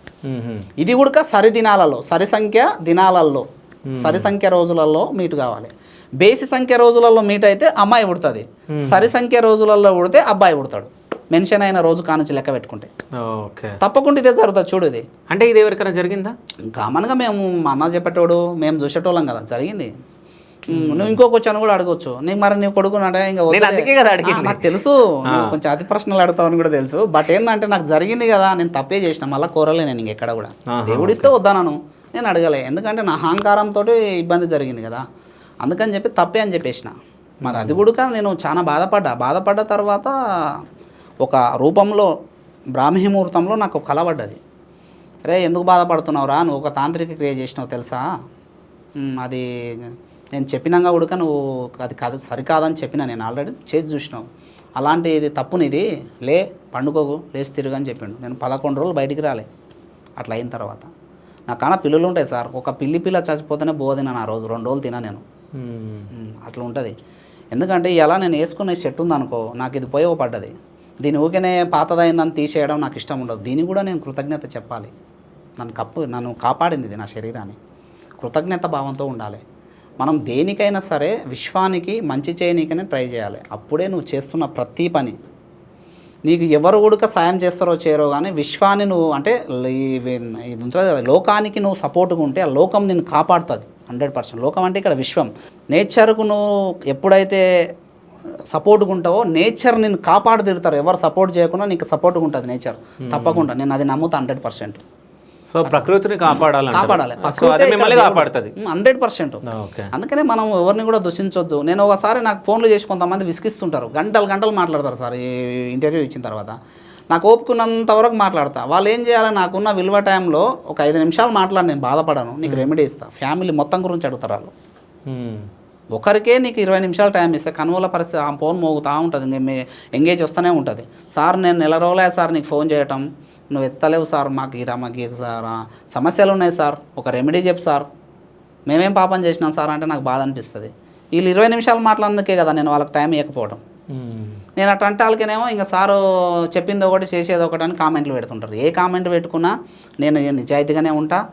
నేను ఒకటే సార్, నేను నా శరీరం శివోహం, నేను అదొక్కటే ఫాలో అవుతా. నేనేమంటున్నా, శివోహం మమ దేహం శివోహం. నేను దేని మీద వ్యామోహం పడను, ఉన్నదే మాట్లాడతా, ఉన్నదే చేస్తా. నా సిస్టమేటిక్ అట్టుంటుంది. మా అమ్మ కూడా అంటే అంటుంది, నువ్వు మొండివనిరా ఫస్ట్ నుంచి కూడా అంటుంది. నేను సాధించాలంటే ఏదైనా సాధిస్తా. ఉంటే ఉంటాం, పోతే పోతాం. డెప్త్గా పోవాలి సార్ దేనికైనా, అట్లుంటుంది. ఓకే. సో ఇంకోటి సార్, అంటే మనం పిల్లల గురించి మాట్లాడినాం కాబట్టి సో విద్యాభ్యాసం గురించి మాట్లాడదాం. ఓకే. అంటే చిన్నప్పుడే మనము పిల్లలు పుట్టిన తర్వాత ఒక 4 years 5 years అయిన తర్వాత సో బాసర వెళ్ళి అక్షరాభ్యాసం చేపిస్తాం చిన్నపిల్లలకి. అంటే నిజంగా అక్షరాభ్యాసం చేపిస్తేనే పిల్లలు విద్యావంతులు అవుతారా, లేకుంటే చేపించకుంటే విద్యావంతులు గారా? అంటే ఇప్పుడు చాలామంది చదవకుండా ఉంటున్నారు పిల్లలు, అంటే విద్య తలకెక్కట్లే. అది ఎక్కాలంటే ఏం చేయాలి, దానికి పరిష్కారం ఏంటి? అయితే ఇక్కడ దీనికి ఒక ఇంపార్టెంట్ ఉదాహరణ చెప్పాలి. పిల్లవాడు తల్లి గర్భం నుంచి వచ్చేటప్పుడు ఎట్లా వస్తాడు, బోర్లు వస్తాడు. ఫస్ట్ చూడండి, బోర్లు వస్తాడు. నాలుకేమవుతుంది అప్పుడు కిందికి భూమి యొక్క గురుత్వాకర్షణ శక్తి లోనై ఉంటుంది. అయితే పిల్లగానికి ఆ గ్రహాలు నేర్పినటువంటి బోధ భూమి గుంజుకుంటుంది ఎమ్మటే, అంటే ప్రసవం జరిగే టైంలో. అంటే ఈ నాలుక మీద పవర్ అనేది ఉండదు. నాకు తెలిసి బీజాక్షరం రాపియడమే మంచిది. ఇది ఒక రహస్య బీజాక్షరం. సరే, నాకైతే ఇప్పుడు ఆడ బాసరలో అమ్మవారి దగ్గర ఏం బీజాక్షరం రాస్తారో నాకైతే తెలియదు. బట్ నేను తాళపత్ర గ్రంథాలలో చదివిన విధానం ప్రకారం ఒక రహస్య బీజం ఉంటుంది. ఆ బీజం పిల్లల నాలుక మీద 14 సంవత్సరాల లోపు రాపించాలి. 14 సంవత్సరాలు దాటితే పనిచేయదు. మళ్ళీ 14 సంవత్సరాల లోపే రాపించాలి నాలుక మీద. అది కూడా ఎట్లా రాయించాలి, మనకున్నటువంటి 7 చక్రాలు ఉంటాయి, అవి మొత్తం శుద్ధి చేసి రాయించాలి. రాయిస్తే తప్పకుండా ఉన్నత స్థితికి పోతారు. నేను కొంతమందికి రాసిన, రాయడం వలన ఏమవుతుందంటే చాలా గొప్పగా, అందుకు మా చిన్నపిల్ల కూడా రాసిన, ఇంతవరకు నత్తి మాట లేదు, టాలెంట్ అంతే, ఇంకా పిచ్చ టాలెంట్ ఉంటుంది అమ్మాయికి. అట్లా రాయించుకోవచ్చు. రాయించుకుంటే చాలా గొప్ప స్థితికి పోతారు పిల్లలు. ఏది చదివితే అది వాళ్ళకు మంచిగా ఉంటుంది. కానీ కలియుగంలో ఇప్పుడున్నటువంటి ఎలక్ట్రానిక్ విధానం కదా ఇదంతా, ఇప్పుడున్నటువంటి విధానంలో రాయించుకోవడం ఉత్తమం. అది ఎప్పుడు రాయాలి, బుధవారం రాయాలి, తర్వాత గురువారము శుక్రవారం, బుధ శుక్ర గురు, ఈ 3 వారాల్లో రాసుకోవాలి.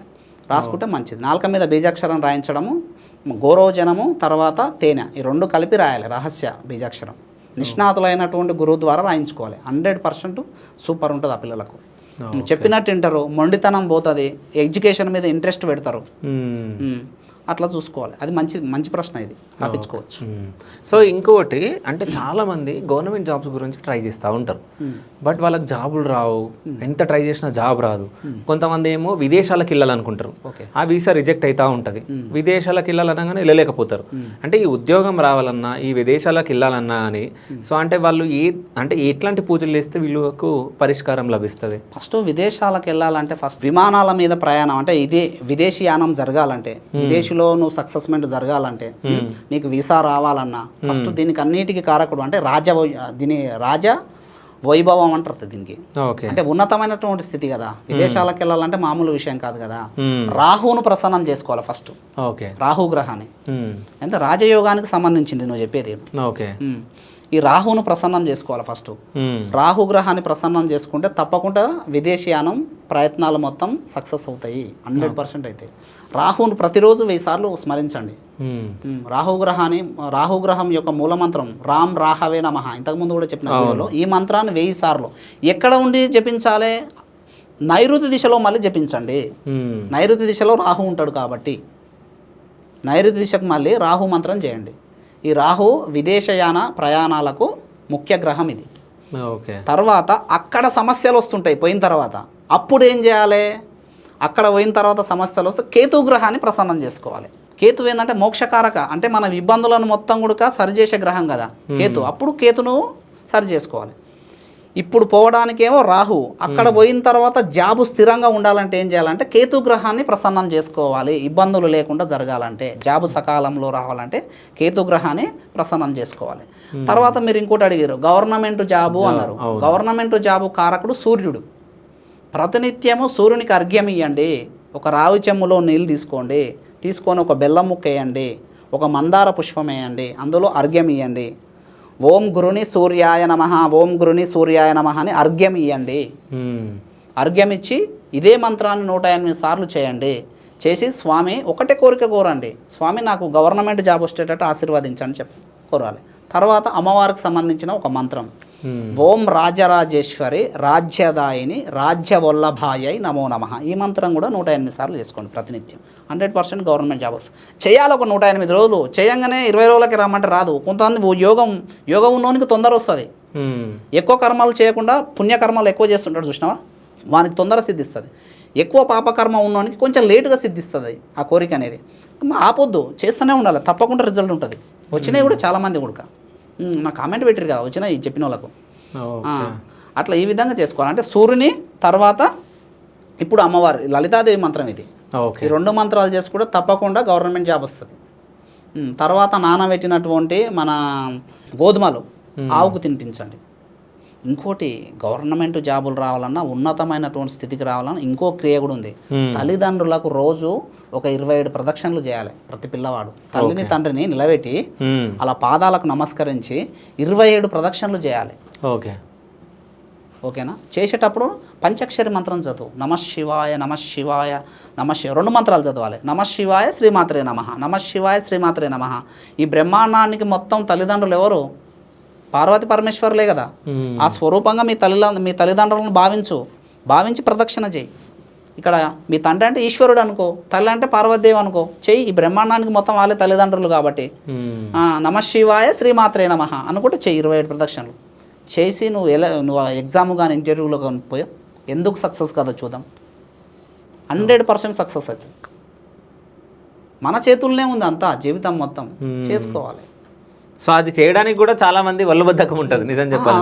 తల్లిదండ్రులు అంట అసలు బ్రహ్మాండానికి మొత్తం ప్రదక్షిణ చేసినట్టు కదా తల్లిదండ్రులకు ప్రదక్షిణ చేస్తే. అంటే వినాయకుడే చేసిండు కదా.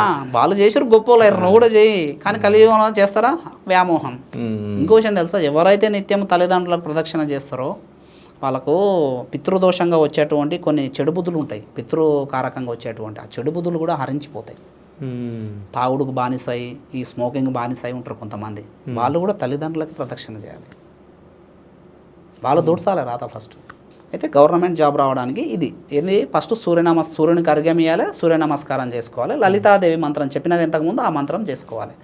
100% రిజల్ట్ ఉంటుంది. తర్వాత తల్లిదండ్రుల ప్రదక్షిణ.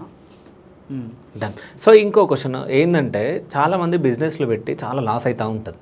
సో అంటే బిజినెస్ బాగా జరగాలంటే, అంటే వ్యాపారం బాగా జరగాలి, లాభాలు రావాలంటే ఎట్లాంటి పూజలు చేయాలి?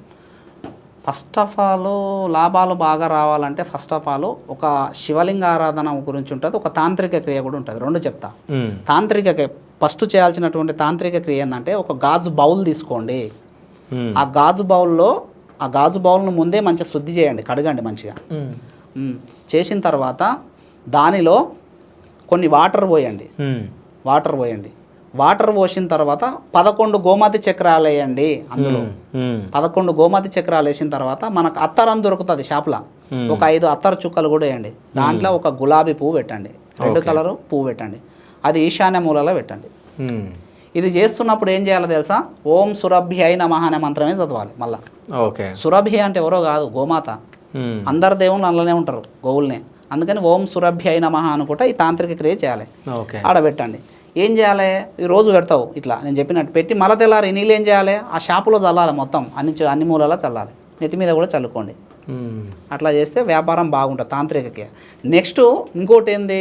మరకత శివలింగాన్ని ఒక చిన్నది పెట్టుకోండి. మరకత శివలింగం అని దొరుకుతుంది, ఒక చిన్నది షాపులో పెట్టుకొని ప్రతిరోజు జలంతో నీళ్ళతోటి అభిషేకం చేసి నమఃశివాయ అనుకుంటా నమస్కరించుకొని నాకు అధిక లాభాలు వచ్చేటట్టు ఆశీర్వదించు. ఇది ఒక్కటే కోరిక కోరండి, అధిక లాభాలు వచ్చేటట్టు ఆశీర్వదించు తండ్రి అని చెప్పు. ఈశ్వరుని కోరేటప్పుడు ఒకటే కోరిక కోరాలి. ఏదైనా బోలాశంకరుడు తదాస్తుంటాడు. 10 కోరితే ఆయన కన్ఫ్యూజ్ అవుతాడు. ఎప్పుడు ధ్యానంలో ఉంటాడు ఆయన, ఒకటే వింటాడు, అన్ని విన్నాడు ఆయన. నీకు కావాలన్నా ధనం ఈ స్వామి అని అడుగు, ఆరోగ్యాన్ని ప్రసాదించు స్వామి అని అడుగు. ఒకటేసారి అడిగితే కాదు, అసలు కన్ఫ్యూజ్ అవుతాడు ఆయన కూడా. ఆయన ఎప్పుడు ధ్యాన స్థితిలో ఉంటాడు, ఎప్పుడు ఖాళీగా ఉంటాడు ఈశ్వరుడు. అట్లా ఇది చేసుకోవాలి. తర్వాత ఇంకోటి కూడా చెప్తున్నా, ఇంకా జీవితంలో సుఖశాంతులతో వర్ధిల్లాలంటే ఏం చేయాలంటే మన పచ్చకర్పూరం ఉంటుంది కదా, పచ్చకర్పూరం పొడి చేసి దానితో శివలింగం తయారు చేయండి. శివలింగం తయారు చేసి శుక్రవారం చేయాలి. శివలింగం తయారు చేసి ప్రతి శుక్రవారం పూజించి సాయంత్రం ఏం చేయాలి? పారే నీళ్ళలో వదిలిపెట్టండి ఆ శివలింగాన్ని. పంచాక్షర మంత్రంతో అభిషేకం చేయాలి. దేంతో చేయాలి? విభూతితో, నీళ్ళతో చేయదు దాన్ని. విభూతితో అభిషేకం చేసి 108 సార్లు ధూపము హారతి ఇచ్చి కొంచెం బెల్లముక నైవేద్యం పెట్టి మారేడాకు పెట్టి సాయంత్రం నీకు కోరిక కోరుకో, ఏం కావాలో కోరుకున్న తర్వాత సాయంత్రం నిమజ్జనం చేయండి వాటర్లో. 100% నువ్వు సుఖంగా జీవిస్తావు. ఓకే. ఇది కూడా తాంత్రిక క్రియనే. ఈ తాంత్రిక క్రియల వల్ల ఏం లాభం ఉంటుందంటే జనాలకు తక్షణమే రిజల్ట్ వస్తుంది. వచ్చి వాళ్ళు ఇప్పుడు అందరు కూడా సాధన చేయలేరు కదా, డబ్బుతో కూడుకునేది ఒకరం చేయలేము, కొంతమంది సపోర్ట్ కావాలి. అయితే గాయత్రి మంత్రం, పంచాక్షరి మంత్రం అని చెప్పి మనం విన్నాం. అంటే ఈ 2 మంత్రాల కన్నా మించిన మంత్రం ఏదైనా ఉందా? ఉంది. అంటే మించిన మంత్రం అని నేను చెప్పాను. ఈ రెండు చాలా గొప్ప మంత్రాలు, చాలా పెద్ద మంత్రాలు కూడా. ఓకే. కానీ దీంట్లో కంటే ఒక ప్రత్యేకత ఎక్కువ ఉన్న మంత్రం ఉంది. ఓకే. ప్రత్యేకత ఉంది కొంచెం, ఒక ప్రత్యేకత, స్పెషల్ ప్రత్యేకత. అదేందో తెలుసా? అష్టాక్షరి మంత్రం. ఓకే. ఓం నమో నారాయణాయ. ఈ మంత్రము ఎవరైతే ప్రేమతో, నిష్ఠతో, భక్తితో ఉదయం సాయంత్రం జపిస్తారో విష్ణువుతో సమానం అంట. ఓకే. జపించేవాడే విష్ణుతో సమానం అవుతాడంట. ఇది అష్టాక్షరి మంత్రం. అష్టాక్షరి మంత్రం. ఓకే. జపించేవాడు విష్ణువుతో సమానం అవుతాడు. ఒక్కసారి మంత్రం చెప్తారా అది? ఓం నమో నారాయణాయ. ఓకే. ఉదయము సాయంత్రము భక్తితో చదవాలి ఈ మంత్రం. ఎవరైతే జపిస్తారో విష్ణువుతోటి సమానం అవుతారంట వాళ్ళు. ఇంకా విష్ణువే అవుతాడంట ఆయన జపించే వ్యక్తి. అవుతాడా నాకు కనబడతాడంట కాదు, ఆ తేజస్ వస్తుంది నీకు. అట్లా ఆ విధంగా చూసుకోవాలి, ఈ మంత్రం చేసుకోవాలి. ఈ మంత్రం ఎప్పుడైనా ఎవరి మనసులో అయితే మననావత అవుతుంటో అంతర్గతంగా వాళ్ళు ఉన్నతమైనటువంటి స్థితికి వెళ్తారు సార్. 100%. నమో ఓం నమో నారాయణాయ, ఓం నమో నారాయణాయ పండుకున్నా లేస్తున్నా ఎప్పుడు ఇది మననాథ అవుతే 100%. ఎందుకంటే మానవ రూపంలో ఈ భూమి మీద పుట్టి ఆయన అన్నీ చేసిపోయిండు. ఆయన దశావతారాలు కదా విష్ణువు, రక్షకుడు, లోక రక్షకుడు. 100% ఆయన శక్తి ప్రజ్వలన జరుగుతుంది మనకు. ఇప్పుడు అన్ని 10 అవతారాలు ఎత్తింది కదా ఆయన. అవునవును, దశావతారాలు అట్లా. ఇంకోటి ఏంటంటే చాలా మందికి దీర్ఘకాలిక హెల్త్ ఇష్యూస్ ఉంటాయి, అంటే వ్యాధులు ఉంటాయి. అంటే కొంతమందికి చర్మ వ్యాధులు అని చెప్పేసి, లేకుంటే కొంతమందికి చాలా వ్యాధులు ఉంటాయి. ఆ వ్యాధులన్నీ రాకుండా ఉండాలి, ఒకవేళ వచ్చిన తొందరగా తగ్గాలంటే అసలు ఎట్లాంటి పూజలు అంటే ఇప్పుడు మీరు అనేది ఏంది? సోరియాసిస్గా, అంటే చర్మ వ్యాధులు అంటే ఆ సోరియాసిస్ అనుకోండి ఎగ్జాంపుల్. సోరియాసిస్ కానీ ఇంకా వేరే సమస్యలు కానీ ఏమైనా ఉన్నప్పుడు ఇక్కడ ఈ చర్మ వ్యాధులకు అధిదేవత ఎవరు అంటే శీతలాదేవి. ఓకే. శీతలాదేవిని పూజించాలి ఫస్ట్ ఆఫ్ ఆల్. అంటే శీతలాదేవి అంటే ఎవరు? అమ్మవారి రూపంలో ఒక రూపం శీతలాదేవి. ఓకే. ఆమె వాహనం గాడిద మీద ఉంటుంది ఆమె. అవునా? అంటే ఈ దేవతలందరూ ఎక్కడ ఉంటారు అసలు? ఇప్పుడు మీరు సౌలభ్యం కోసం నా అవతారాలు ఎత్తిరు వాళ్ళు, మనల్ని రక్షించడం కోసం. అంటే ఫోటోలు ఎప్పుడు చూడలేం కదా, అందుకని ఉంటాయి. శీతలాదేవి అంటే దొరుకుతుంది ఫోటో. శీతలాదేవిని పూజించుకోవాలి. ఇంకోటి కూడా ఫస్ట్ ఏం చేయాలి? మారేడాకులు తేవాలి, తర్వాత పచ్చకర్పూరం, గంధకము, ఓకేనా? వీటన్నిటిని మెత్తగా నూరి ఈ మంత్రం, శీతలాదేవి మంత్రం చెప్తున్నా. ఏంది? శ్రీం హరీం శీతలాజై నమః. ఈ మంత్రం 108 సార్లు. ఈ పేస్టును తయారు చేసినావు కదా, ఏ పేస్టు? మారేడు ఆకులు, తర్వాత పచ్చకర్పూరము, తర్వాత గంధకము, తర్వాత కొంచెం పసుపు కూడా వేసుకోండి. ఇవన్నిటిని మెత్తగా నూరండి. నూరిన తర్వాత ఒక గంధం తయారవుతుంది మనకు, పేస్టు. ఆ పేస్టును చేతిలో ఒక బౌల్లో పట్టుకొని శీతలాదేవి మంత్రంతో అభిమంత్రించండి దీన్ని, ఈ పేస్టును. ఆ మంత్రం ఏంది? శ్రీం హరీం శీతలాజై నమః. శ్రీం హరీం శీతలాజై నమః. ఈ మంత్రాన్ని 108 సార్లు చదివి అని ఆ గంధం ఇప్పుడు తయారైన పేస్ట్ మీద ఊదండి, దాన్ని పూసుకోండి. అటనే చేయండి ఒక 40 రోజులు కానీ. 100%. అంటే చర్మ వ్యాధులు 100% పోతుంది ఇక్కడ. అది పోతుంది అన్నమాట ఈ పేస్టు. ఎందుకంటే మంత్రించినటువంటి ఔషధమైంది అక్కడ. దేని కూడా మంత్రించి తీసుకుంటే తొందర రిజల్ట్ ఉంటుంది. శరీరే జర్గరిభూతే వ్యాధిగ్రస్తే కలేబరే ఔషధం జానవితోయం వైద్యో నారాయణో హరి. ప్రతిదాని కూడా ఈ శ్లోకంతో మంత్రించి ట్యాబ్లెట్ వేసుకో. ఆ ట్యాబ్లెట్ తక్షణమే రిజల్ట్ ఉంటుంది. నీకు ఒక జ్వరం వచ్చింది, ట్యాబ్లెట్ని ఈ శ్లోకం చదివి వేసుకో, తప్పకుండా ఆ ట్యాబ్లెట్ క్షణకాలంలో నీకు పనిచేయడం స్టార్ట్ అవుతుంది. అంటే మీరు అవన్నీ ఎక్స్పీరియన్స్ పొందిరు ఇవన్నీ? అంతే కదా. ఇప్పుడు నేను ఆల్రెడీ డాక్టర్గా ఉన్నా కదా, నేను కూడా నాకు హెడేక్ లేచింది అనుకో, ఒక ట్యాబ్లెట్ మంత్రించేసుకుంటా. కామన్గా వేసుకున్నప్పుడు మంత్రించేసుకున్నప్పుడు స్పీడ్గా పనిచేస్తుంది. అది డిఫరెన్స్ అనేది తెలుస్తుంది. అందుకనే చెప్తున్నా. శరీరే జర్గరి భూతే వ్యాధిగ్రస్తే కలేబరే ఔషధం జానవితోయం వైద్యో నారాయణో హరి అని వేసుకోవాలి ట్యాబ్లెట్. తక్షణమే నీకు రిజల్ట్ కనబడుతుంది. ఓకే. అయితే ఇంకోటి ఏంటంటే చాలా మందికి చిన్నపిల్లలు కానీ పెద్దలకైనా కానీ పీడ కళలు అనేటివి రాత్రిపూట వస్తూ ఉంటాయి పడుకున్నప్పుడు కళలలో. ఆ కళలు రాకుండా ఉండాలంటే ఏం చేయాలి? పీడ కళలు రాకుండా ఉండాలంటే ఫస్ట్ గరిక. ఇంకొకటి పీడ కళలు వస్తే అసలు ఏం జరుగుతుంది అసలు? అదే దానికి అప్పటికప్పటికే మనం స్మరణ చేసుకోవాలి. కొన్ని జరుగుతాయి కూడా, మరి కొన్ని జరుగుతాయి. అంటే పూర్వజన్మ వాసనలు ఆ కళలు కొన్ని జరుగుతాయి. అప్పుడు ఏం చేయాలంటే చెప్పనా, మనం ఎప్పటికప్పుడే దైవనామ స్మరణతో కానీ తాంత్రిక క్రియలతో దాన్ని శుద్ధి చేసుకోవాలి ఆ కళను. ఎట్లా చేసుకోవాలంటే ఫస్ట్ పీడ కళలు రోజు వస్తున్నాయి అనుకో, ఇప్పుడు మన గరిక ఉంటుంది మన పంట పొలాల్లో గరిక, దాన్ని తీసుకొచ్చి పసుపు నీళ్ళలో శుద్ధి చేయండి. పసుపు నీళ్ళలో శుద్ధి చేసిన తర్వాత కొంచెం గోమూత్రం చల్లండి దాని మీద. దాన్ని మూట కట్టి ఏం చేయండి, ఇట్లా పట్టుకోండి చేతిలో పట్టుకోండి. దుర్గా మంత్రం ఓం హరీం దుమ్ దుర్గాయై నమః అనేటువంటి మంత్రం ఒక 27 సార్లు చదివి అని పోతే నెత్తి కింద పెట్టుకొని పండండి. ఇంకా పీడకాలాలు అప్పటి నుంచి బంద్, ఇంకా రావు, చూసుకోండి మీరు చేసి. ఓకే. మీకు ఎప్పుడైనా పీడకలలు వచ్చినాయా? అప్పుడు అదొకటే, మా కొడుకు పుట్టి చనిపోతుంది అనేది నాకు ముందే తెలిసింది కదా, ఓకే, అదొకటే నాకు వచ్చింది. అదొకటి వచ్చింది, అది సక్సెస్ అయింది. ఇంకా తర్వాత ఈ కళలు రావద్దని చెప్పి నేను ఎప్పుడు కూడా మననాథ్ చేస్తా కదా, నేను ఇతోటి మాట్లాడుతున్నా నా అంతరాత్మ మంత్రం చేస్తూనే ఉంది సార్ ఇక్కడ. అది ఆగదు, ఇక కంటిన్యూ అయితేనే ఉంటుంది. ఇక అది ఎట్లా అలవాటు అవుతుంది అంటే మనం సాధన చేయడం చేయడం చేయడం ద్వారా అంతరాత్మ కనెక్ట్ అవుతుంది ఆ మంత్రం. ఆ మంత్రం ఎప్పుడు మనసులో తిరుగుతూనే ఉంటుంది. దీనే మానసిక జపము అంటాం. అట్లా ఈ మానసిక జపం చేసే వాళ్ళకి సకాలంలో అన్నీ అందుతాయి. కానీ ఆ స్థితిని మనం పొందాలి. అంటే మనం అప్పటి నుంచి మనం మాట్లాడుకుంటున్నాం గ్రహాల గురించి, అంటే రాహు కేతువు అని చెప్పేసి, అంటే కేతు వచ్చిండు రాహు వచ్చిండని ఇట్లా మాట్లాడుతూ ఉంటారు. అంటే రాహు కేతువులు అంటే అసలు ఏంటి అసలు? అంటే ఒకవేళ అవి నిజంగా మన జీవితం మీద ఆధారపడి ఉంటాయా? అంటే భయం పడుతూ ఉంటారు రాహు కేతువు అనగానే. అసలు ఏంది అసలు? ఈ రెండింటి గురించి చెప్పండి. దీనికి చెప్పాలంటే క్షీరసాగర మదనం, అమృతం వచ్చి అమృతం ఏర్పడేటప్పుడు క్షీరసాగర మదనం ఉంటుంది మనకు. అంటే పాల సముద్రాన్ని మందర పర్వతంతో వాసుకి సర్పాన్ని చుట్టి చితుకుతారన్నమాట. ఒక దిక్కు దేవుళ్ళు, ఒక దిక్కు రాక్షసులు. చితుకుతున్నప్పుడు ఏమవుతుంది, అమృతం వస్తుంది.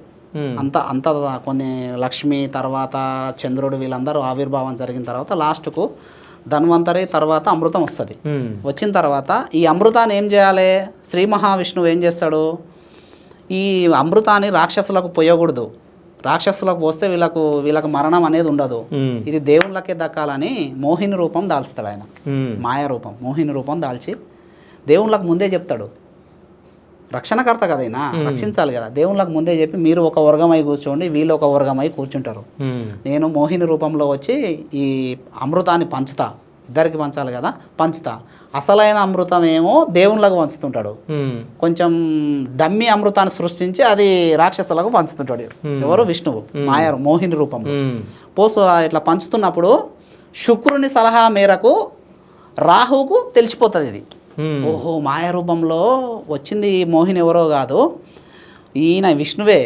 అసలైనటువంటి అమృతానేమో దేవుళ్ళకు వస్తుండు, మా రాక్షసులకు ఏందో. రాహు అంటే రాక్షసుడు అనమాట, రాక్షసి వర్గంలో ఉన్న ఒక రాక్షసుడు అనమాట. ఆయనకు చెప్తాడు. ఎవరు చెప్తారు? ఈ శుక్రుడు చెప్తాడు. ఇట్లా అవుతుంది చూడు కథ అని చెప్పి వీళ్ళిద్దరు బెస్ట్ ఫ్రెండ్స్. శుక్రుడు చెప్తాడనమాట రాహుకు, రాహు అనే రాక్షసునికి చెప్తే అప్పుడు రాహు అబ్జర్వ్ చేసి ఏం చేస్తాడు, ఓహో మాయా రూపంలో అంటే ఈ మాయామోహిని రూపంలో వచ్చింది విష్ణువా, ఇది జరుగుతుందా అని చెప్పేసి ఆయన రూపం మార్చుకొని ఏం చేస్తాడు, దేవుళ్ళ వర్గంలో వచ్చి కూర్చుంటాడు. ఆయన కూర్చుంటుంటే ఇంకా విష్ణువు అమృతం పోస్తుంటాడు, ఒరిజినల్ అమృతాన్ని పోస్తూ ఉంటాడు.